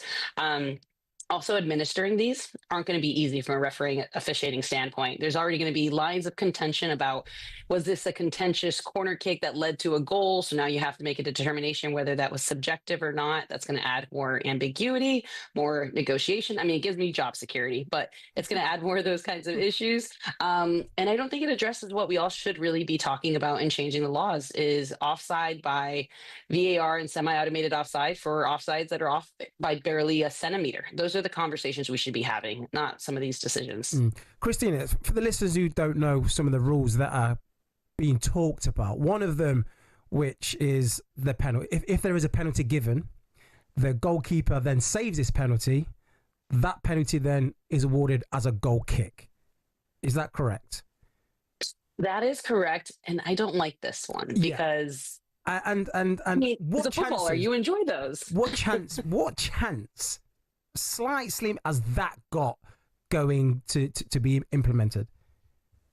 Oh, I don't think it's going to have a strong chance to be implemented. Absolutely. I mean, they've created the laws to try to eliminate time wasting, right?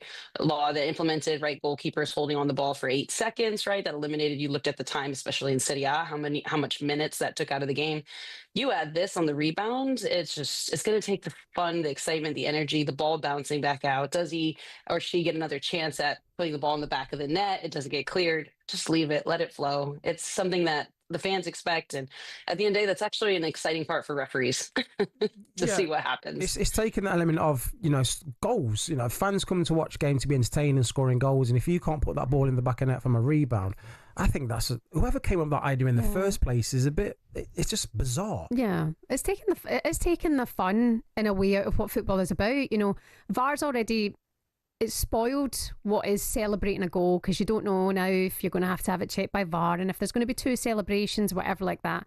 It's taken that away. But also, like you mentioned there earlier on, Christina, you're looking for these millimetres to rule a goal off.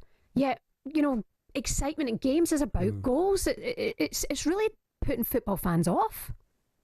I would agree with it. I am also a president general manager of a women's professional soccer team here in the United States, and we do not have VAR in our league. And I can tell you the excitement when the ball's in the back of the net, you look to the assistant referee, there is no left flag up in the air, and you're able to just enjoy that moment.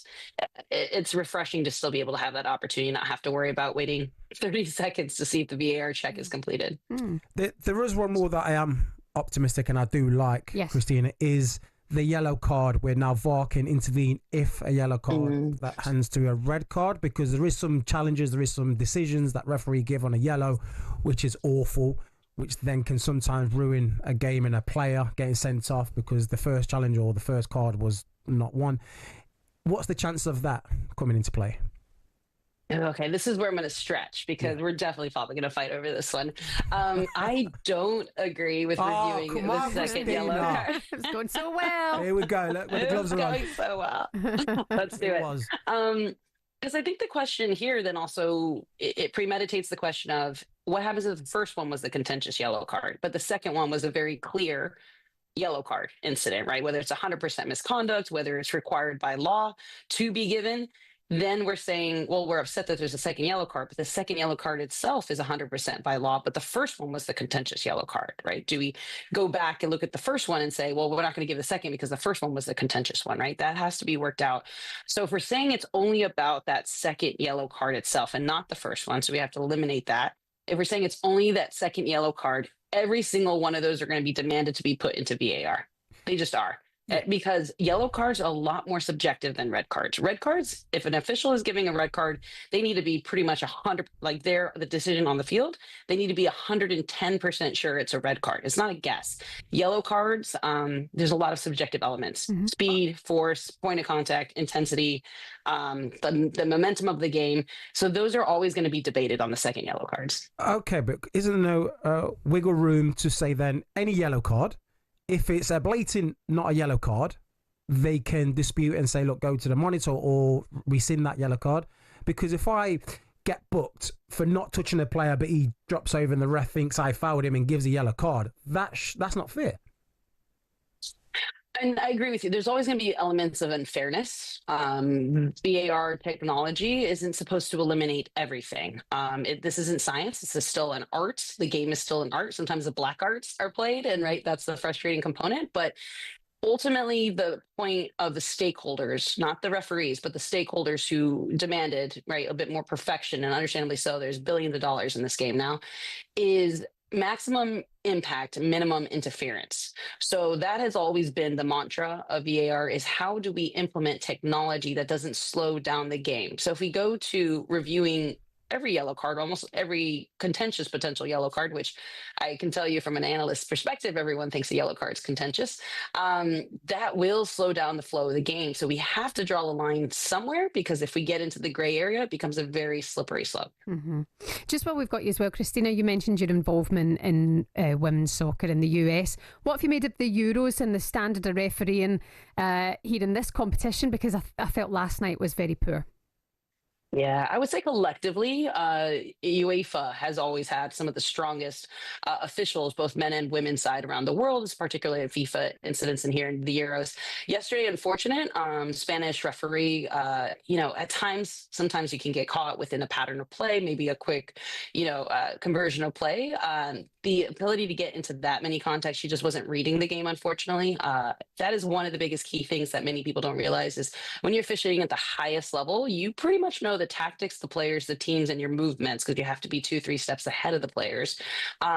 And so for her not to be able to pick that up, especially when we're talking about this high level game, she is from Spain. She's been around for about, I think, a solid 7 years, major football tournaments. It was a bit of a surprise of her performance from that movement perspective, which people don't realize then does impact your decision making, because you're so concerned about being in the way, tackling a couple of English footballers, that it does impact your ability to have that determination and that angle. So a bit of an unfortunate performance, to be quite direct, something that she's been working on. I've seen her throughout several tournaments, but it was a little bit below the standard of what I would typically have expected from her yesterday. Bad night at the office, possibly. Yeah. Great performance. Okay, Christina Uncle, former professional referee, thank you so much. So just to double check before I let you go, these proposed changes for VAR are going to go to a meeting in around about March, April, and then they might come into play for the next World Cup. Is that right? Yeah, there's some preliminary meetings that occur in December when they set the agenda for March. So there's always chatter. And then in about December, the agenda is officially set for what's going to be discussed in March. And I really hope that if they do not implement them for the Men's World Cup. And the reason is because the 2015 Women's World Cup, they implemented a bunch of new rules right before the Women's World Cup. The keeper getting an automatic yellow coming off of the line. And we saw double yellow reds in the Women's World Cup. Do not experiment in World Cups They've experimented on women football tournaments, but don't experiment on any football tournament. Okay, fair enough. Christina Uncle, thank you very Round much two for next time, Christina. Take care. Cheers. You as well. All the best. Christina Uncle there. She has it out with Roy Keane. You're literally, she's got you. Yeah, got it on toast. Oh, you're listening to Drive here on talkSPORT. Get your voice notes in for Jermaine Pennant. You can ask him anything about your team, about football in general, about these VAR changes. If you want to challenge Jermaine on anything, you want to talk to him about, I don't know, his dinner of choice tonight, 0371722 33444 is the number. This is Drive on talkSPORT.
Nearly 2 years ago, the controversy surrounded, was it a low blow, wasn't it a low blow? I'm sure we'll see it again, but the crowd are booing as soon as it landed. You can see the pain on Usyk.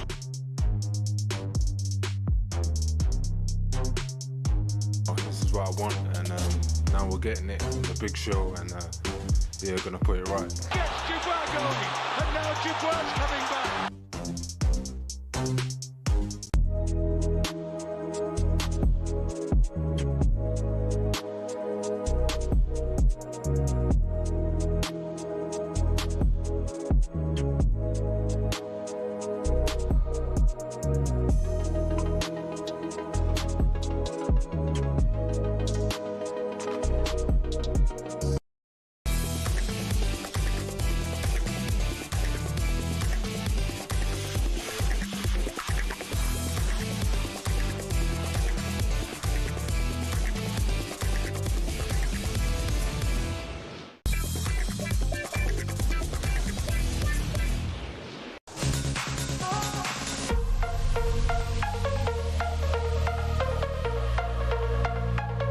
DJ. Here we go. Especially in Ibiza last week. Oh, stuff it.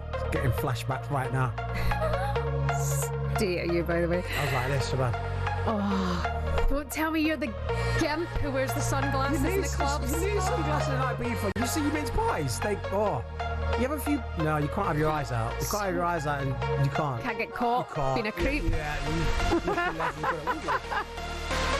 Come on. Look at the absolute nick of it, honestly. Lucky you're tied down, sunshine. You're listening to Driving on talkSPORT. Shebahn and Jermaine with you with Motorpoint. New car with same-day drive away available in all cars, and you can book a test drive today. Sunglasses and clubs. I just can't. It's Ibiza is different. No, it's not. It is. It's very different. You look like a Wally. You don't. I need don't it. mind saying it. Shebahn, you need it. You've been told for too long you're cool for your because you're a footballer. For your health, you need it. Can't do it. You need glasses. Still to come here on Drive, we're going to be getting your voice notes on WhatsApp. WhatsApp voice note to Jermaine Pennant. This guy wears sunglasses in a nightclub. No, well, can we wait? Not in any nightclub. I don't go out in London and put glasses on. It's just in Ibiza. It's because you may stay out till 7 in the morning and you're coming out and the sun's shining. You don't want your eyes getting pierced. So you put your glasses on. You're full of nonsense. Just quickly, Marcus Rashford, Alejandro Garnacho, Anthony, Jadon Sancho and Terrell Malacia will all miss Saturday's pre-season fixture against Leeds United in Stockholm. It's a lot, isn't it? He's got a list of people. That's a lot to deal with. Usually you've got maybe 1 or 2, but you're looking at 5 big personalities here. Quite like it though. So... for a little bit of span in the works. Mm-hmm. So this is going to go down. Yeah, it's tough as old boots, isn't it, Ruben Amorim? That is a stubborn man. He's stubborn, isn't he? Tell you what, he's not wearing sunglasses in Ibiza in a nightclub. But I'll tell you, wearing ski goggles, that's why. Everton have submitted a bid to sign Brazil midfielder Douglas Luiz from Juventus. Interesting. And we can get an update now from the Open Championship at Royal Portrush. Because watching for talkSPORT, Sean O'Brien with all the latest. Hi, Sean. Hi guys, England's Matt Fitzpatrick has hit the front. He joins Brian Harman and Haotong Lee at the top on 8 under par. Been a disappointing season for Fitzy, but he's bounced back in recent weeks. He's got a Ryder Cup team to make in September as well, so this could be a really big week for him. Still all eyes on Scotty Scheffler though. The pre-tournament favourite is just 1 shot back after 3 birdies in a row. Scheffler's best finish at the Open is a T7 last year. He does not have any weaknesses. But if there is one, you could maybe argue it's links golf, and you could try to argue he's a bit of a fair weather golfer. So I guess the one thing that could stop him from winning this is the conditions. No need for sunglasses here. I can confirm it has started raining very heavily. The weather here is impossible to predict. My app says it's going to rain for a while, but honestly, who knows at this point? So Fitzpatrick has hit the front, Scheffler's on the charge, and it's live over on talkSPORT 2.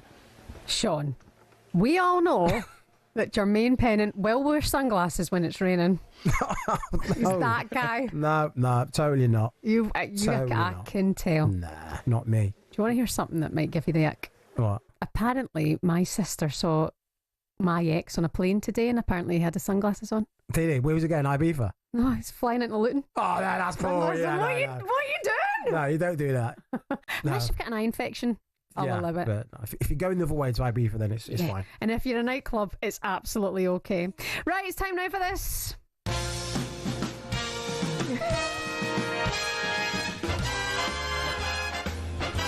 Shut my mouth at some point. Why?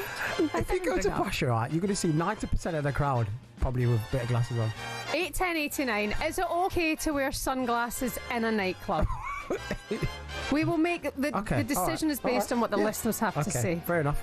Somebody, please take my side, please, for once in my life. I think I've got a lot of backing in this. Time now to get the best from talkSPORT and Friends. We take you through some of the best highlights from talkSPORT and our sister stations. Let's start with this morning's breakfast show, where Alan Brazil and Ray Parlour had their say in the infamous Coldplay affair incident. No, I'm not having that. The guy was squeezing past her to get to his seat.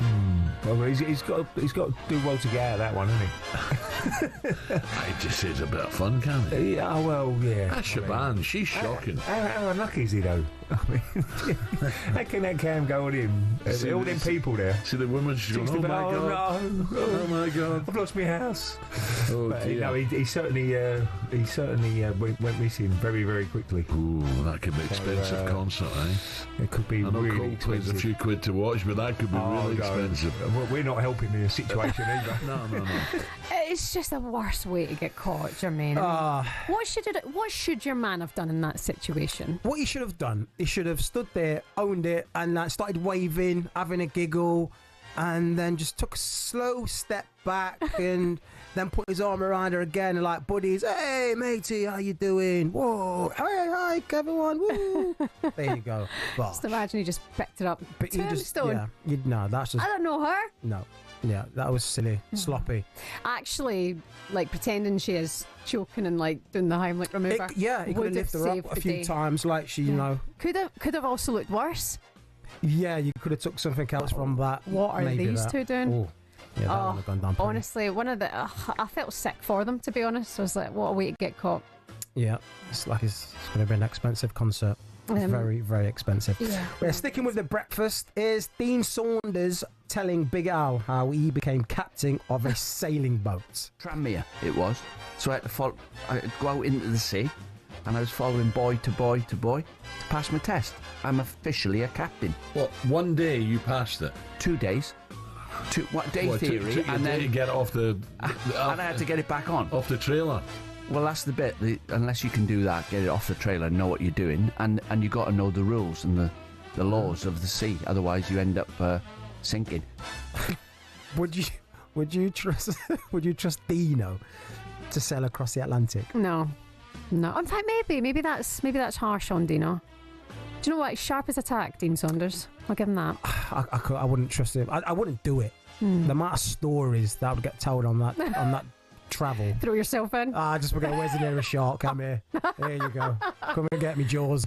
Fair enough. And finally, let's finish with our coverage of the Lionesses and their big win last night at the Euros. Here's the greatest of all time, Adrian Durham, getting into the Swedish spirit before kick-off. England need to be at their best. Again, the England keepers have just come out for their early warm-up. A little bit of bias pre-match here. They've just been playing ABBA at the stadium. Gimme, gimme, gimme, a man with the team news. Here's your commentator, Joe Shannon. And as England eye a sixth straight major tournament semi-finals, Serena. Oh, Adrian. Oh, no. Did you even get it? Yeah. You don't like I know ABBA. I know some one of ABBA's tunes, right? Gimme, a man with the team news. I don't know the tune, but I know it's the ABBA. What's the Arsenal fans sing the song about Saka? What number's Saka? What number's Saka? In Saka? 15. What is his song? I thought he was with Saka. Smith Rowe. Running down the wing, Saka. Makes the Arsenal sing Saka. No, I don't know that one. No. They used to sing it about 24 Lacasse, the Arsenal women's player Lacasse. Did they? But I mean, ABBA or Beatles. Go on, sing it for us. Sing it for us. 24 Lacasse. You could sing it, Shebahn. Go on. Get the vocals, Makes please. the Arsenal sing Lacasse, and they didn't win the league. Oh, they really win the league. That was there she goes. ABBA or Beatles, because you don't like ABBA, surely. I don't know Abu. Said a lad in here. Sums up. Sums up nicely for you. By the way, that was the best of talkSPORT. You can keep across everything at talkSPORT on the talkSPORT app. You can watch us on your smart TV as well. I have to say, Jermaine Pennant is looking like a 10 out of 10 today if you want to watch it on your telly. And don't forget, we're taking all of your WhatsApp voice notes to Jermaine Pennant. Ask him anything. 03717 22 3344. This is Drive.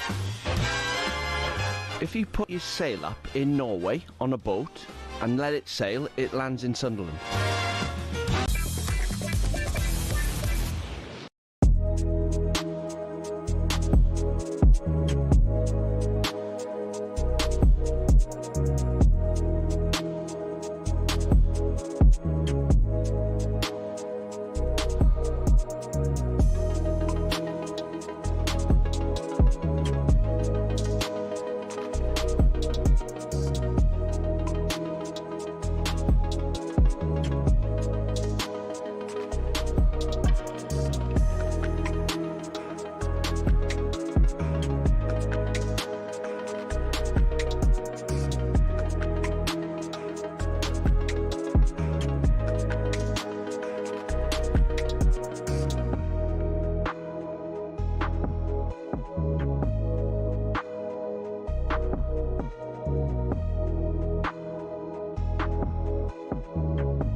Lionesses have been warned they used up most of their 9 lives during the win over Sweden.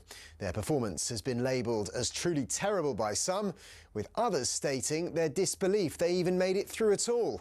talkSPORT's Courtney Sweetman-Kirk has called for big improvement. They're a bit fortunate, England, and don't get me wrong, you've got to have fortune to get through a major tournament in terms of to get to a final, to go and win it. So I'm not taking away from England, but you're right. Maybe Italy, we might get away with that, but Spain, there's absolutely no chance we will get away with playing like that in the first half and being able to win the game. Adrian Durham admits he can't believe they've progressed. We've got through, and that's ultimately in knockout football what matters. England were truly terrible. I think they were outplayed for 110 minutes of the 120 before the penalty shootout. That it really isn't going to be good enough. I actually fear for us against Italy if we play like we did last night. So, listen, the great thing is England have survived it. England face Italy in the last 4 of the Euros on Tuesday night. You can hear live commentary on talkSPORT. Now, Manchester United are understood to have reached an agreement with Brentford over Bryan Mbeumo. talkSPORT understands a bid of £65 million plus £5 million in add-ons has hit the spot. Brentford, meanwhile, are prepared to rebuff all offers for Yoane Wissa, with Mbeumo's move to Old Trafford now seemingly on. Forest, Newcastle and Tottenham are all said to be interested. Not long now to go until the Lions' first test against Australia, a game they're favourites to win. We don't pay too much attention to the bookies' odds or what people are saying. We're just concentrating on tomorrow and trying to put a great performance out there, because that's what it's going to be needed. You know, a great performance, not a good performance, to beat this Australian team. They're a proud nation, they're a top-class team, well coached, and we need to get our best version of ourselves out there tomorrow. The game is live on talkSPORT tomorrow. And Manchester United's new £50 million training ground is getting its own barbers and a new swimming pool. It's expected to open next month. I guess the team can thank Cristiano Ronaldo after he moaned so much about the facilities when he returned back in 2021. And don't forget to tune in to talkSPORT 2 for your coverage of the Open.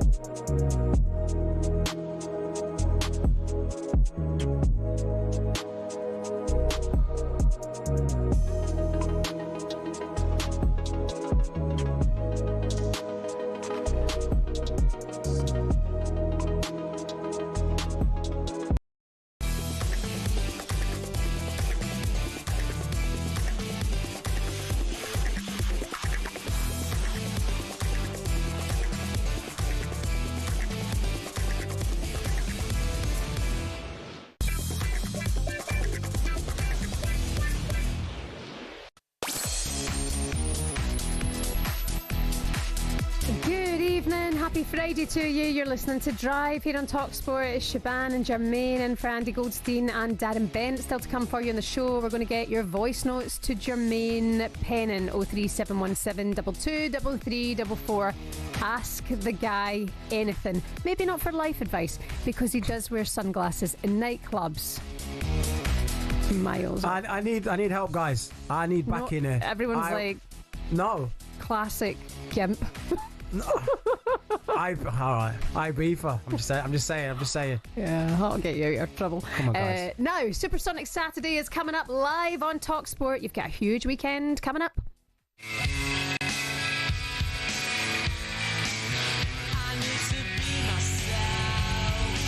What a big weekend we've got on talkSPORT. Why would you go anywhere else when you've got the talkSPORT network?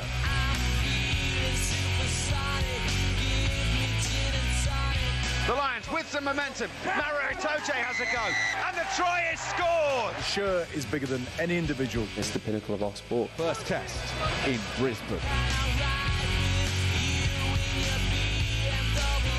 Dubois does catch 2 or 3 clean shots. And down he goes to a knee right at the end of the round. We got conned out of that. VAR, if you can have it in football, bring it in boxing. This is my chance to, write my name in stone. This is legacy building fight. Limbs everywhere, beer going everywhere. Pinch it with dart number 2. World champion, Luke Littler. This could go in. In it goes. Now that really was superb. Such a massive tournament, this, the biggest of the golfing calendar for me. You know, there's nothing like the Open Championship. As you'd expect, we're the place to be. Belting weekend, just a bit.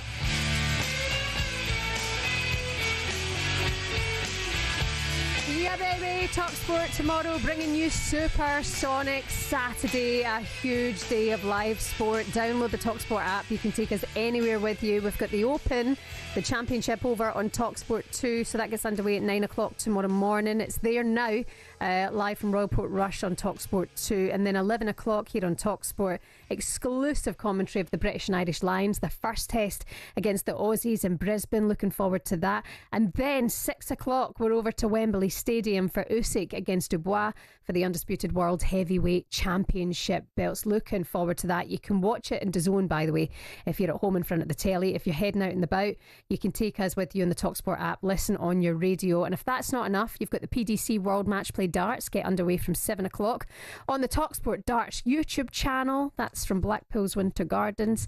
And then the Women's Euros continues on talkSPORT 2. Germany face France at 8 o'clock. So the best way to stay across all of the action from Supersonic Saturday is to download the talkSPORT app and swipe between our sister stations. It's an absolute cracker of a weekend, Jermaine. That'll be you. You don't need to go out now. I know, but unfortunately I'm going away. So, but I'll tune in. I will log on, and I'll be there. You go. It's international. You can go anywhere and listen to it. Do you like the Lions, by the way? Are you looking forward to the Lions test? I'm not really a massive Lions fan, but if it's on, I'll put it on in the background. Oh, can't wait. I'm so into it. I'm so into it. Well, I've been covering the Lions and all the warm-ups, and now I'm like, it's been so many warm-ups. No. 6 warm-ups. Like the Ashes, something like that, I'll be definitely tuning in. But with rugby, sorry guys, all the rugby fans out there, it's just not my forte. Thanks. Just burst your bubble. Cheers, Jermaine. Have some of that. Lovely stuff. Can't wait for Lions. Probably do that. And then also as well this weekend, the fight. Who do you think's going to win? Usyk or Dubois? It's going to be a good fight, but I think Usyk just got a little bit too much. I think this is going to be one step too far for Dubois. He's sitting there, Wembley Stadium today, watching them build. Yeah, he'll have the fans on his side. Yeah. That little bit of extra push, but I just think, Usyk's he's just in a different league. And you love Dubois, you want to see the British do well, but then also Usyk has so many hearts of Brits, doesn't he? He's broken so many hearts. It's going to be a great fight. You can watch it in DAZN with our friends at DAZN, or take us anywhere with us. You can listen to the fight on the talkSPORT app. Supersonic Saturday with you here on talkSPORT. So earlier on today in the show, we brought you the news that Arsenal had completed the signing of Noni Madueke from Chelsea for an initial fee of £48.5 million. Jermaine, it was one of those, when it started going around, you're thinking, really? Another Chelsea player to Arsenal? Have they got like something on somebody at Chelsea? Keep passing all these players through. I mean, were you surprised by that? I was a little bit surprised, especially when they need to focus on a number 9. I know Gyökeres is looks like it's happening, but still, you want to make sure that's done first before you start looking elsewhere. And they've got Saka. They've got. I know some fans, Arsenal fans, are not massively overly keen on Martinelli with his end product, but if you're looking at Madueke, his end product is not much better. So, but look, if you're looking at saying the strength and the depth of the team, when Martinelli's injured, when Saka's injured, who do they really go to? They had nothing. You know, you bring on a Trossard. So I can understand they want to go for depth. And yes, he is a good player, but is he going to be a starter? Yeah, I mean, I actually think he's a really good player. No, he's a good player. Look, he's an England international. Is that an upgrade? But there you go. Yeah, is it the kind of player you want? If he's that good, why are Chelsea letting him go? What's going on to their big rivals? Unless there's been a massive fallout of the club. Yeah, and then Gyökeres as well. I mean, are you looking now at Arsenal and thinking this is the season where they could look to win a title? This is that they have to win something. I think Arteta will be under a lot of pressure, spending a lot of money. We talk about with going through the period. This is the buildings. How long is this going to go on for? So he has to win some form of silverware this year, especially if they get a number 9 that everyone's been talking about. That's the thing. And does it work in the Premier League? Does Gyökeres work in the Premier? I think it does. To be honest, I think his numbers. I'm not convinced, because the reason why I'm not convinced, because I've seen it with my own team. We got Darwin Núñez, who was scoring 35 goals in 38 games in the Portuguese league, and he came to the Liverpool and was all faithful. We gave him season after season after season.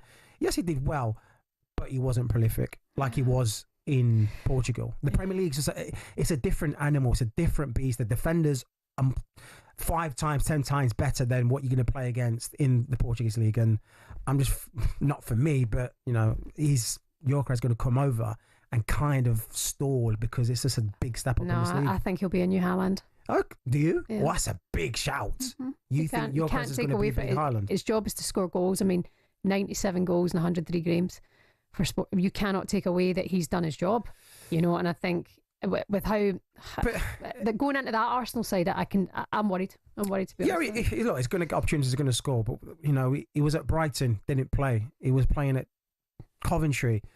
Has he stepped up that much in a season to then go from playing for Coventry to then looking to get you challenging Haaland? So fascinating. It is like, well, he cut it in the Premier League when you've got numbers like that. Like, how could you not? But we'll see. We'll see. Yeah, you're dead right. Okay, it's time now for this.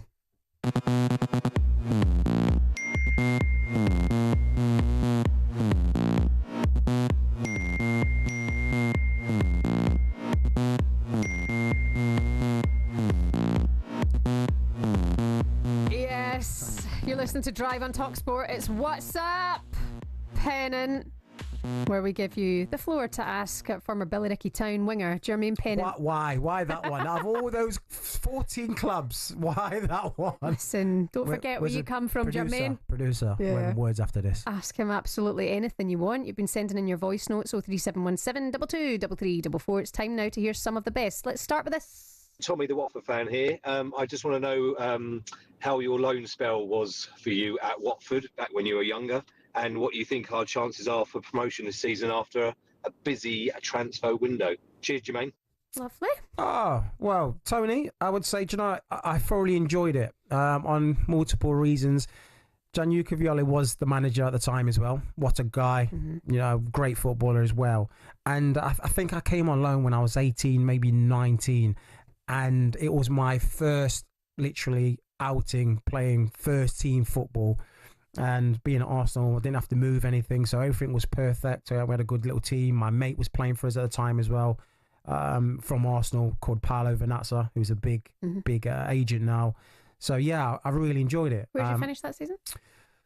Oh, it's a long time ago, Shebahn. I have no idea. Mid-table, probably. Oh yeah. Yeah, you got me there. But you know what? He had a great time. I did have a great time. We had a time in pre-season. Went to Malaga. Oh, what a time! Sunglasses? No, we didn't go out partying. It was just strictly football on maybe one night out. But it was fantastic. Maybe one. Maybe one or two snuck out. Tommy, thank you for that. Let's do another one now. All right, Jermaine. I've just got a quick question for you, mate. I've got the answer from Benty and Andy on this one already, but I want to know one of life's most important questions. If you were a breakfast cereal, what would you be and why? Cheers, mate. If I was a breakfast cereal, what would I be? I'm trying to think of all the cereals out there. You got cornflakes. Yeah. But Weetabix. No. Do you know Frosties. what? Yes, Shebahn. Sugar. Right. I'm going to throw out something. People might think, what are you on about? They're great. Frosties with hot milk. Oh my God. Oh my God. In my belly. Oh, people, Frosties with hot milk. Like the cornflakes a little bit that's me. I hate soggy cornflakes. Nah, but warm. It's the go. Please, someone try it. Put your little milk in the microwave, throw it on your Frosties. It's the winner. There you go. Back in the day, that was me. Frosties Pennant. Right, time for our next one. Hi Jermaine, great show. I know you're a Liverpool fan. So would you rather sign Isak and lose Salah on a free, or keep Salah and you don't get Isak? Oh, that is disgusting. But you know what? I think I'd keep Salah. Reason B, for the past 9 years, he's delivered. And there's no reason why it's going to stop now. I want to believe the same thing, right? But then it happens. But even if he dips, he scores, 30-odd goal contributions. Even if he dips a little bit, you're then diving into the low 20s. That's phenomenal still. So he can have a dip and still be in those high numbers. Now, we can also get out another striker if it's not Isak. So, I want something that's sure thing, which is Salah. Fair enough. And then get a Kentucky. Fair enough. Okay, There you go. last one to finish. Hi, Jermaine. Just one question for you. How do you manage to forget that you left a Porsche at an airport in Spain? Always wondered this question. Well, he had his sunglasses on, Right. and it was night time. Why is this question never going to leave me alone? Wait, what's the story? I was 28. I'm now 42 and I'm still getting asked this question. You left a Porsche in Spain? Well, he's saying, how did you forget you had a car in Spain? I didn't forget. At no stage in my life did I forget that the car was in Spain. So basically, I rushed to the airport because I had to sign on deadline day for Stoke on loan. So I drove to the airport, got on the plane, got to Manchester, signed my deal. Then I was like, okay, right, I'm going to go back. I'm going to go and pick it up. It's a left-hand drive. So I wasn't in any rush because I'm not bringing it over because it's left-hand drive. And I was on loan. So I left it. I said, I'll go back next week. 2 months go past. I've still not gone back and got it. But at this period in time, I still know it's there. I'm being lazy. I'm not gone back. 6 months go back and it's still there. So then my agent gets a phone call. Stoke get a phone call from the police and the club saying there's a car in the car park. Does he know it's here? The press get hold of it. They think I forgot it. I then phoned my translator. I said, hi, can you pick up the car? Don't turn it on, but the car keys in the glove compartment. And then he paid the ticket and he took the car. And I've never seen the car since. So they sold it what? Like, did you get money for it? Was a left-hand drive. I don't know. You don't know what happened? I just said, yeah, I will deal with it. Years went by and I don't know where it is now. I don't know. That's almost worse than not. Yeah, I know, but it's what it was, wasn't it? It's what it is. You just let a Porsche go? Yeah, kind of. Jermaine. I know. It's a good use. My translator used it. More money than sense. And do you know what? Yeah, you're probably right there, Shebahn. Back then. Any chance I can get a tap? You're listening to Drive on talkSPORT. Thank you so much for getting in touch with those. Coming up next, we'll continue to build up to Supersonic Saturday and Usyk versus Dubois live on talkSPORT from Wembley.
Nearly 2 years ago, the controversy surrounded, was it a low blow, wasn't it a low blow? I'm sure we'll see it again, but the crowd are booing as soon as it landed. You could see the pain on Usyk.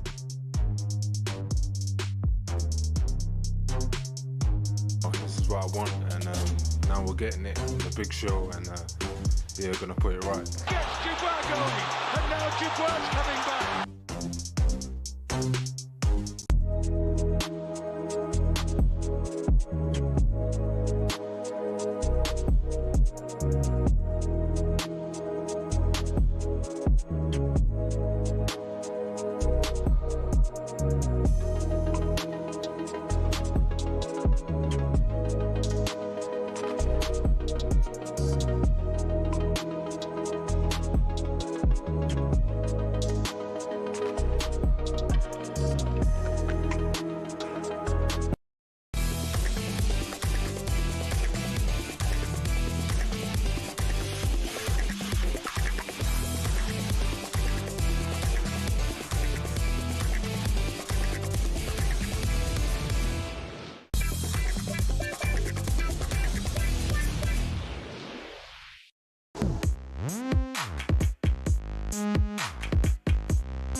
Hello, how you doing today? It's 6:20 on a Friday.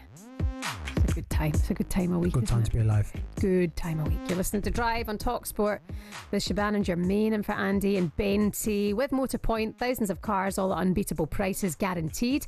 Head to motorpoint.co.uk for more details. Still to come, I'm going to ask Jermaine Pennant whether his old side Birmingham can earn back-to-back promotions. Just quickly, he had me fooled the whole time. I thought Snoop Dogg was a Celtic fan, but he's become the co-owner and investor at Swansea City. It's just a thing now. Big American money coming into the Championship and the National League. It's mad. They love it. Tom Brady, and you've got Ryan Reynolds, nice Snoop. They're all coming over.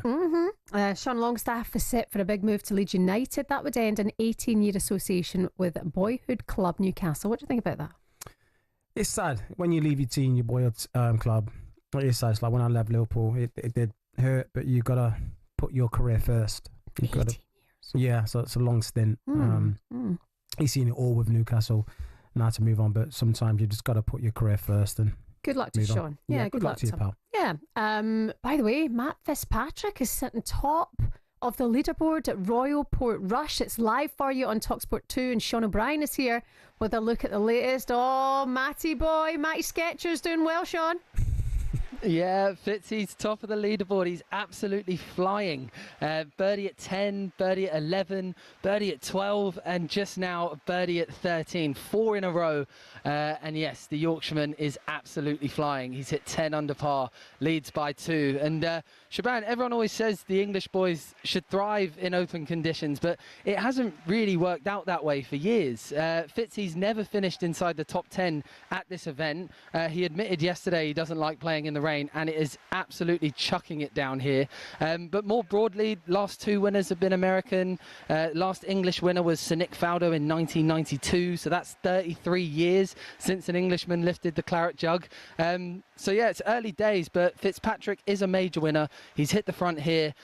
Brian Harman and Hao Tong Lee are both in the clubhouse at 8 under par, just to remind you guys. And world number 1, Scotty Scheffler, just made another birdie, so he's 8 under as well and 2 shots back. But England's Fitzpatrick leads, and it's some horrendous rain out here, and you can listen to the rest of the day's play over on talkSPORT 2. Shane Lowry put a jumper on you, you know, like he's pure hard and Irish and he just owns it, and it's like, nah, it's raining, there's a it's blowing a gale, I'm just going to wear my t-shirt. I like that about him. Man, that's like a storm. Yeah, Shane Lowry was saying in the press conference, he has this reputation as someone who, like, when the going gets tough, he just absolutely kind of cracks on with it. He doesn't like the rain either. He said give him fair weather kind of golf conditions all day long. But he is someone traditionally who does actually rise up the leaderboard when the conditions get like this. I mean, when he won here in 2019, he thrived in the conditions when it got really grisly. But yeah, he's gone a little bit Sean Dyche here. I think he might opt for the waterproof soon. But yeah, he's someone who I don't think will be too fazed by this. Okay, Sean O'Brien back with us a little bit later. It's all live for you on talkSPORT 2. I hate the cold, wet. I hate it. I'm surprised that's not getting a little suspended or delayed. That looked really bad. Bucketing down. Yeah. Absolutely bucketing down. Live for you on talkSPORT 2. Okay, it's time now for this.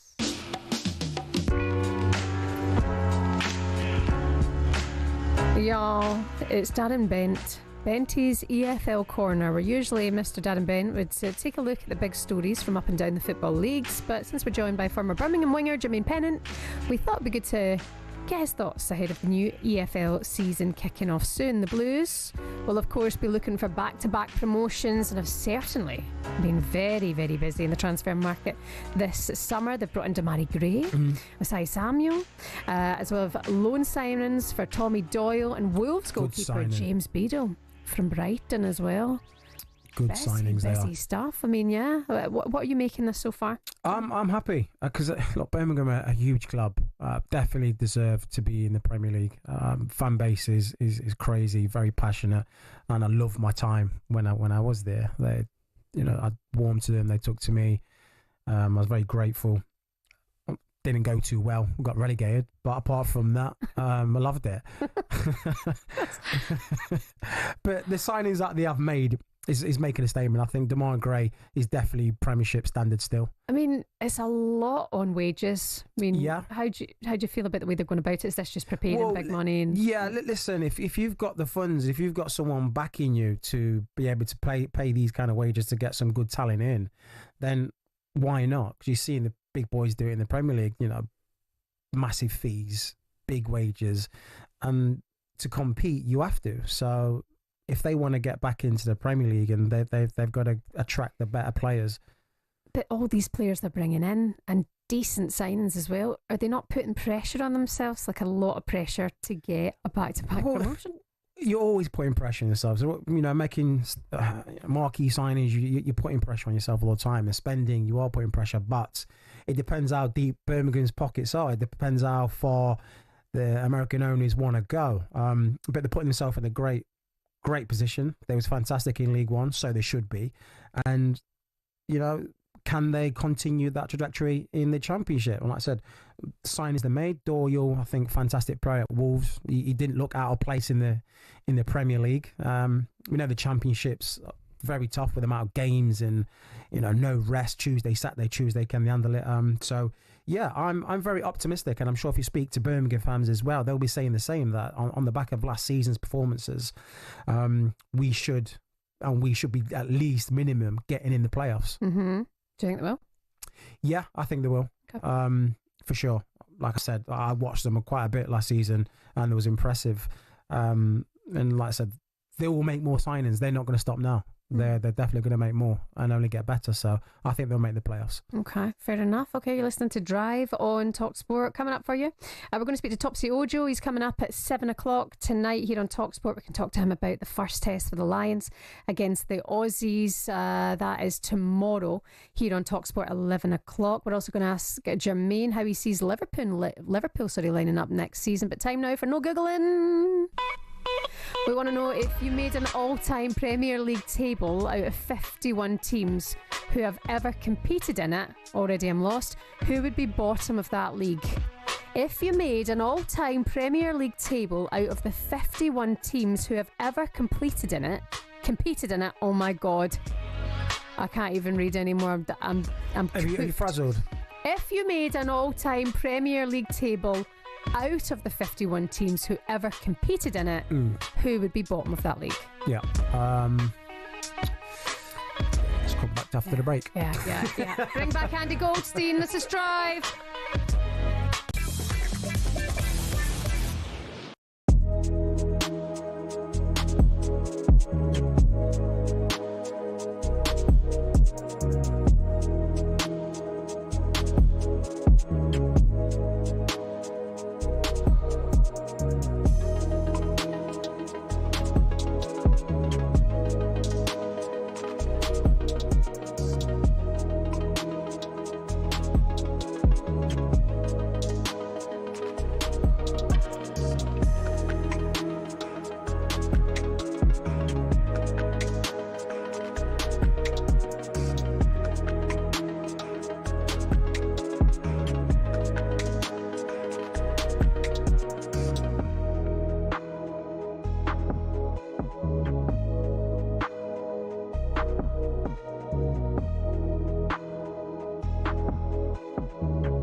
The Lionesses have been warned they used up most of their 9 lives during the win over Sweden.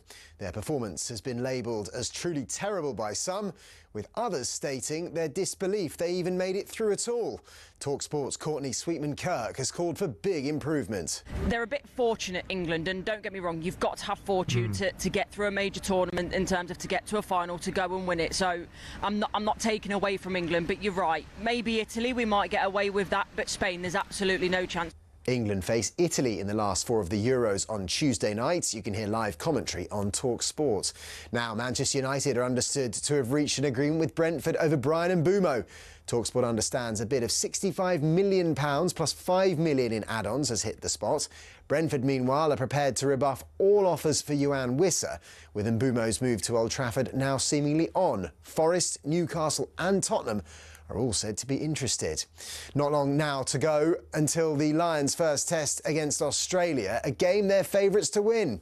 We don't pay too much attention to the bookies' odds or what people are saying. We're just concentrating on tomorrow and trying to put a great performance out there, because that's what it's going to be needed. You know, a great performance, not a good performance, to beat this Australian team. They're a proud nation, they're a top-class team, well coached. And don't forget to tune in to talkSPORT 2 for your coverage of the Open.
Hello there, how are you? You're listening to Drive here on talkSPORT. Shebahn and Jermaine with you. Majestic, DJ Majestic from The Final Word is going to be with us very soon on talkSPORT. He's playing the tunes at Wembley Stadium this weekend for Usyk versus Dubois. Looking forward to speaking to him about that. Before the break, we asked you in no Googling, well, I tried to ask you, could barely get the words out, if you made an all-time Premier League table out of the 51 teams who have ever competed in it, who would be bottom of that league?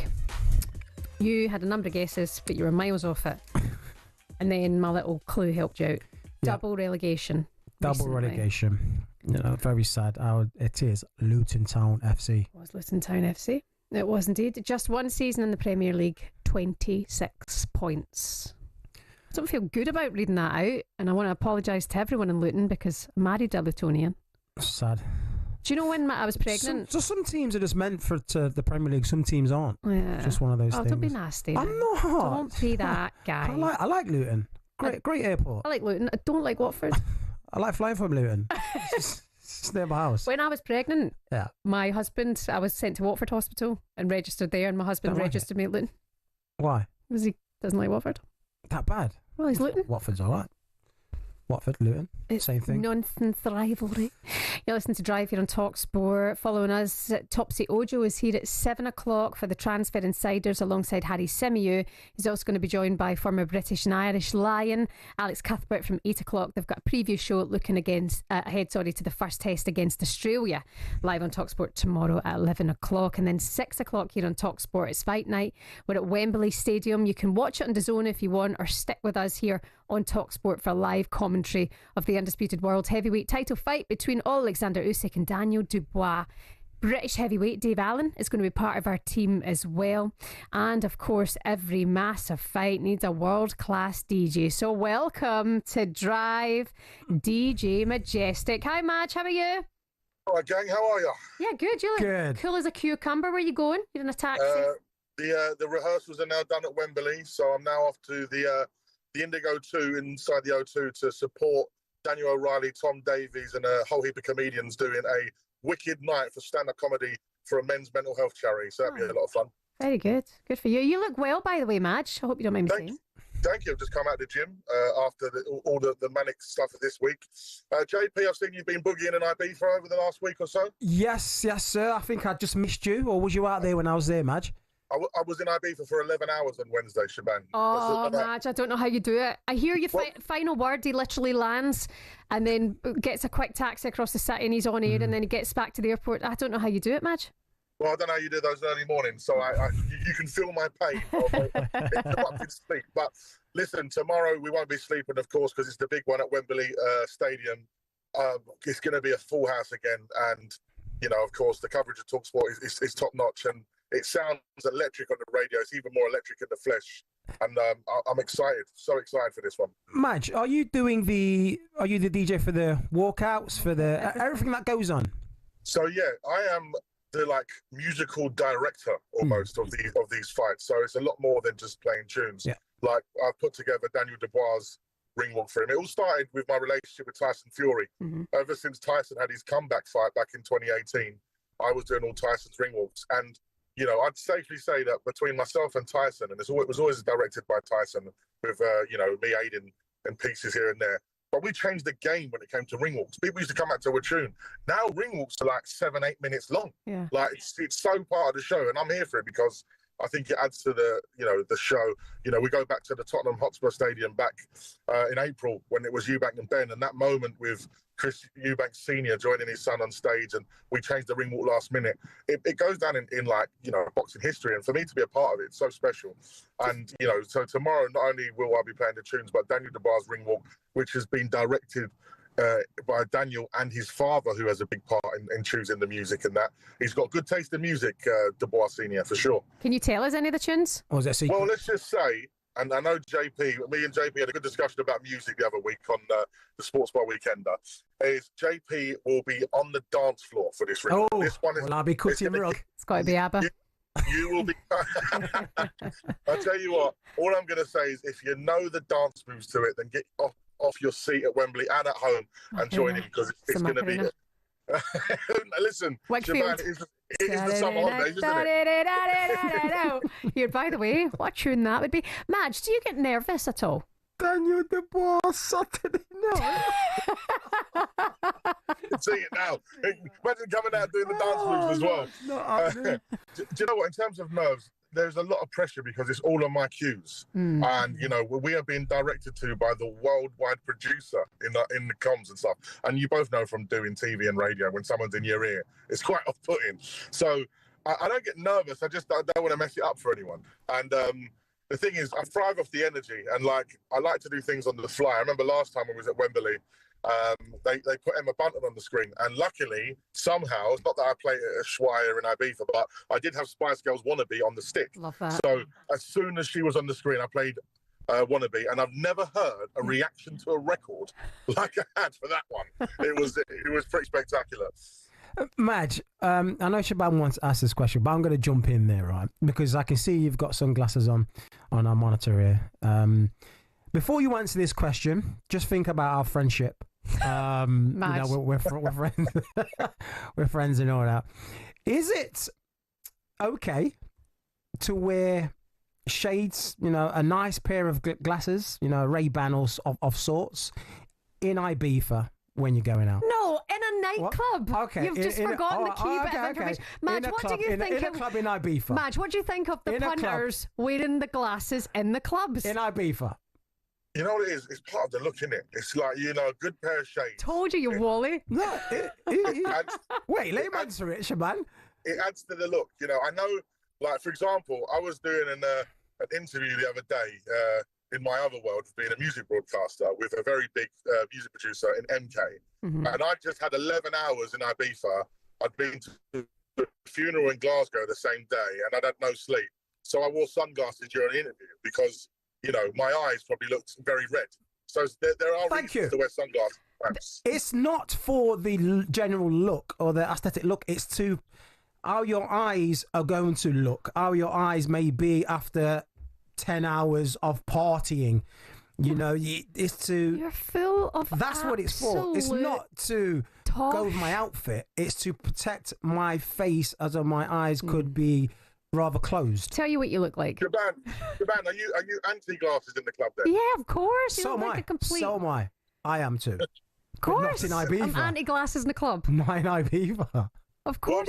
What about as a DJ and it's like, you know, part of almost your outfit? Nah.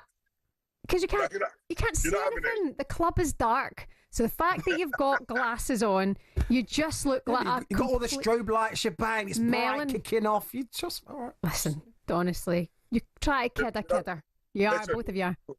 When you're at Old Beach in Ibiza and it's sunny, it's all right. You can do it. Because you can't even see the decks at times, it's that sunny. No, I'll imagine. I'm all for you wearing glasses when you're DJing in the sunshine, 100%. But this one, acting big time in the club in Ibiza with his mates, wearing his sunglasses in a nightclub, acting like there's a point in that. I've got no time for it. I think JP pulls it off. You lot don't understand. No, we don't. Sorry, Madge. Listen, good luck tomorrow. Thank you, guys. Honestly, I take my hat off to you. 90,000 people at Wembley. You must be pinching yourself as well. Fair play. Oh yeah, love it. Have a great show, guys. You're doing a great job. Love it. Cheers, Thank you. Oh, majestic. There, look at you trying to worm your way out of it. You nearly didn't mention the whole nightclub bit. What do you mean? He's like, how do you feel about people wearing sunglasses in Ibiza? Yeah, well, obviously they're going to wear sunglasses when you go in to Ibiza. you go to look. If you're going to Pasha, which finishes at 8 in the morning, last thing I'm taking is my glasses. You don't wear them for the full duration, but there comes a point in that night where you're going, mate, yeah, how's my eyes? Oh, you better put some glasses on, pal. It's one of those kind of thing. The only thing that I know Majestic had a hard weekend because he'd been at a funeral in Glasgow. I'm like, okay, I'm going to let it slide. He can wear his sunglasses. Yeah. He's been crying. He's upset. Okay, you know? fair enough. But you, my friend.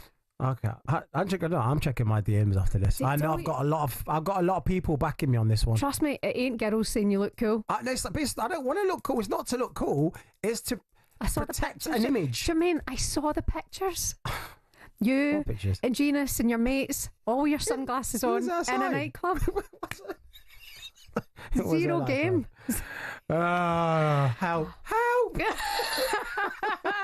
You're listening to Drive here on talkSPORT. Supersonic Saturday coming up. Wear your glasses for that. In fact, you'd be likely wearing your glasses for Supersonic Saturday, never mind in a nightclub. It all starts tomorrow with the Open on talkSPORT 2. Then it's the British and Irish Lions.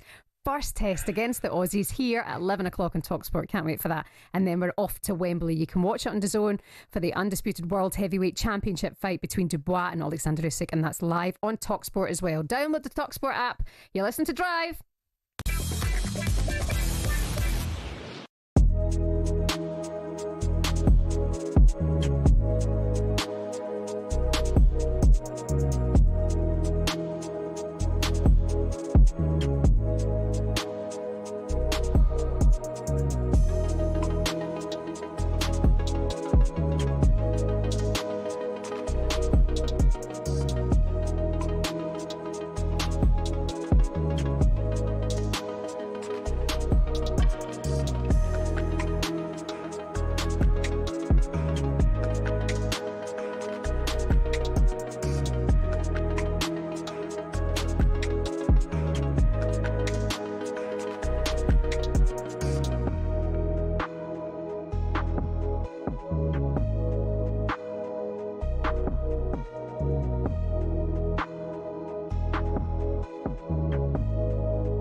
Nearly 2 years ago, the controversy surrounded, was it a low blow, wasn't it a low blow?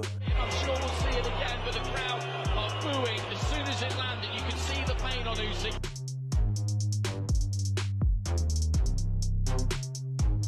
This is what I want, and now we're getting it. The big show, and yeah, we're gonna put it right. Gets Shebahn going, and now Shebahn's coming back.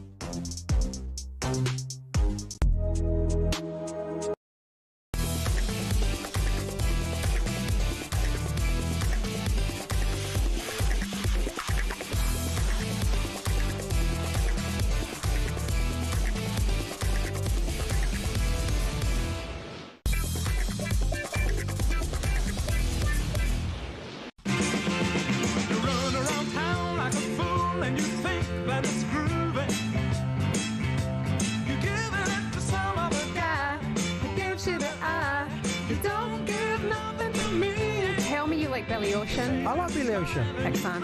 I can't compete with your voice, so I'm just going to let you be the main character in this one. You're turning me on. I know that it's wrong, but I can't stop the pain inside me, baby. Love really hurts without you. Yeah. I grew up listening to Billy Ocean, so thank you, Ryan, DJ Ryan, for playing that song there. What an absolute banger. Love really hurts without you. You're listening to Drive here on talkSPORT. Shebahn Jermaine with you. With Motorpoint, new car with same-day drive away available on all cars, and you can book a test drive today. You've got Topsy Ojo coming up at 7 o'clock today. Transfers Insiders alongside Harry Semiu, and they've got Alex Cuthbert from 8 o'clock to preview the British and Irish Lions, the first test against the Aussies, live for you here on talkSPORT tomorrow at 11 o'clock. It's time now to get an update from Royal Portrush, the Open Championship. Sean O'Brien is watching for talkSPORT 2. Hi, Sean. Hi guys, yep, we had absolutely biblical rain for about 15 minutes and it affected the leaderboard. Scotty Scheffler just dropped his first shot of the day, so he's now 3 back, and it's still Matt Fitzpatrick at the top of the leaderboard, but he just dropped a shot on 14, so his lead is now just 1. He falls back to 9 under. So the guys in the clubhouse will be very happy. Lee Westwood just finished his round actually. A lot of people might have expected him to fade away, but he's tied for 13th at 3 under par. That puts him alongside Rory McIlroy after round 2. A bit further back, John Rahm, Xander Schauffele and Shane Lowry are all 8 shots back on 1 under. They're not out of this just yet. Lowry is losing his head a little bit. Some very choice words about the weather on the 11th that I cannot repeat on radio. But it's still Fitzpatrick at the top. He leads by 1, and there's live coverage on talkSPORT 2. Go on. Dare you, Sean. Say what he said. Dare you? Oh, come on. No, Sean, sorry, seriously, Shebahn. it's all right. Sean, I don't want to get cancelled. No, you won't. I would get cancelled if I said it. Go on, dare you? Ah, Sean. You can. I've chickened out. All the coverage live for you from the Royal Open Championship at Royal Portrush over on talkSPORT 2. Now, Coldplay have been causing an absolute storm over the last couple of days. They're back at Wembley this summer, and we've got a huge VIP prize up for grabs for one lucky listener. If you're having an affair, this is a concert for you. This is right up your Straza. We're giving you the chance to win 6 tickets in a private box for your mates at Wembley this summer. 22nd of August, full hospitality, plus we're chucking in £10,000 spending money completely tax-free. Brilliant competition. Here's what you need to know to enter. It's 18 plus UK and Northern Ireland. 18 plus UK excluding Northern Ireland for a chance to win. Text the word win to 83338 by the 4th of August at 11 p.m, and then you're in the draw. It's £2 for a text plus 1 standard network rate message. You must have the bill payer's permission, or you can post your name and number to Coldplay Competition, PO Box 3190, Colchester CO2 8GP, to arrive by 5 o'clock on the 7th of August. Do not tell your wife. This is a talkSPORT limited promotion run on talkSPORT Talk and Virgin Radio UK stations. Full terms and conditions are on the website for you at talksport.com. If you haven't seen the video at the Coldplay concert, then I'm sorry, I've got nothing else to say. Just Google it. Yeah. By the way, we've been talking about sunglasses in nightclubs. All of you have agreed with me. Whoa. I didn't see this board. We all know full well why Jermaine Pennant has them glasses on in a nightclub. Because your eyes get tired. And then he says, I got you GP with a wink face. See, my guy. What's his name? He's not. Send your name in these messages. Listening to Pennant talking about wearing sunglasses inside, worries about his eyes after being on those beers. You did kind of mention that. Yeah, you drink a lot when you're partying, don't you? He goes on to say, "This is Tom. I remember my first beer." Correct. So do I. So good. That's why I wear glasses. It is okay to wear sunglasses in the nightclub. Depends. I can't read that out. Yeah. Big up. Thank you very much for your message here. But yes, basically everyone's saying, stop being a complete loser and take your glasses off when you're indoors. So my DMs are saying different. Well, I'm sure they are. You and your friends from Ibiza last week.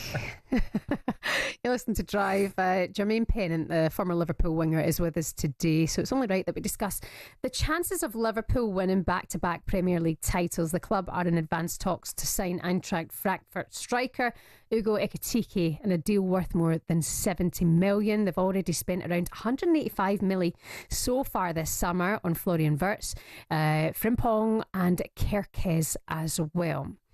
Jermaine, it looks like the Isak link is off the table now, but you must be thrilled with the business so far. Oh, I'm over the moon. I'm really excited about obviously the Florian Wirtz, but Kerkez.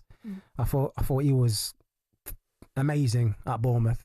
Getting down that wing, it reminded me of the Andy Robertson era. His delivery into the box is great, and that's how kind of Liverpool play, and that's what Liverpool missed from Robertson. He's also a good defender, which is helpful.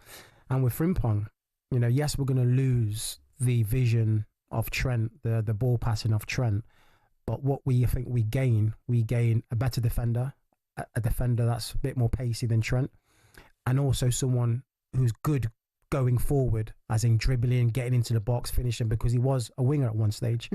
And we've seen it for Bayer Leverkusen. So on that side, I know we've lost a great player in Trent, but we've also gained a great player in Frimpong. And then Florian Wirtz, we're talking about him, how everybody who speaks about him just says how much of a genius is on the ball, his IQ. And if everyone says that, there must be some truth in it. And the big teams, after in Bayern Munich, were dying to get him. So that is something that I think is, I won't say the ice on the cake, but a big part of what sometimes Liverpool were missing. Szoboszlai is a great player, but he just didn't have that creativity spark at times. He was relying too much on a Salah or Diaz or Gakpo. But now we can release the burden on those pair, and maybe Wirtz can chip in with some assists and goals. And if we get Ekitike, then for me, that's an upgrade on Nunes. That's an upgrade on Nunes, someone who can score. He does remind me of Isak. He's got the same physique, the same kind of style of play. He's quick, he's good at dribbling the ball, and has got a good eye for goal. So all in all, on the back of last season, with these new additions, it's looking like a strong Liverpool team. Yeah, it's looking frightening, to be fair. I mean, do you think it's possible back-to-back Premier League champions? They've put themselves in a great position. They've put themselves as probably at the moment, as things stands, probably as who would you say is their strongest challenger? Look, you can't. You're gonna have to say Arsenal up there because they've been second for the past 3 years running. Is that going to change? And Arsenal, Man City, you can't rule them out. Yes, they had a bad season, but they've got some key players coming back who are going to be like new signings. They're going to have Rodri. They've got, obviously they've already got Mamouche, but the players that they've brought in as well, Shaqiri from Lyon, they've got a good team as well. And like I said, they're not going to, lay down their laurels and not make some more purchases this season. So for me, Liverpool probably the favourites, but there's going to be close battling with Man City and Arsenal. It's been a statement, hasn't it, winning the Premier League title and then spending so far, nearly 200 million. If that it's a great. Well, yeah, I think they can do that because last season they didn't buy anyone. They bought 10 million on Chiesa, so they've got a. Will you see more of him? Do you know what? I think we will. I think there's rumours I've heard that they may think of playing him the way they played Luis Diaz in the false nine. Right. They may play Chiesa in that role too, which would be a good thing. But yeah, spending this much money is fantastic. Obviously, winning the league, doing well in the Champions League, it gives them that big buffer. Very quickly, for any Liverpool fan listening, how do you see them lining up next season? I'm going to go with Salah, Ekitike, Wirtz, McAllister, Gravenberch. Then it's going to be Kerkez, Van Dijk, Konate, Frimpong, Alisson. But Mamardashvili will be getting more chances, and if he plays well, he'll keep it. Interesting. That's my take. I love that. And any of them wearing sunglasses in the nightclub? I would say Frimpong. Canate. What are you doing tonight? You're going on holiday tomorrow? Yes, I'm chilling. I'll probably pack most of my stuff and then off on Cyprus tomorrow. All right, don't forget your sunglasses where you actually do need it. 2 pairs coming on holiday. You've been listening to Drive on talkSPORT. It's been a pleasure being with you for the last few days. Coming up for you next, Topsy Ojo and Harry Symeou is here for kickoff.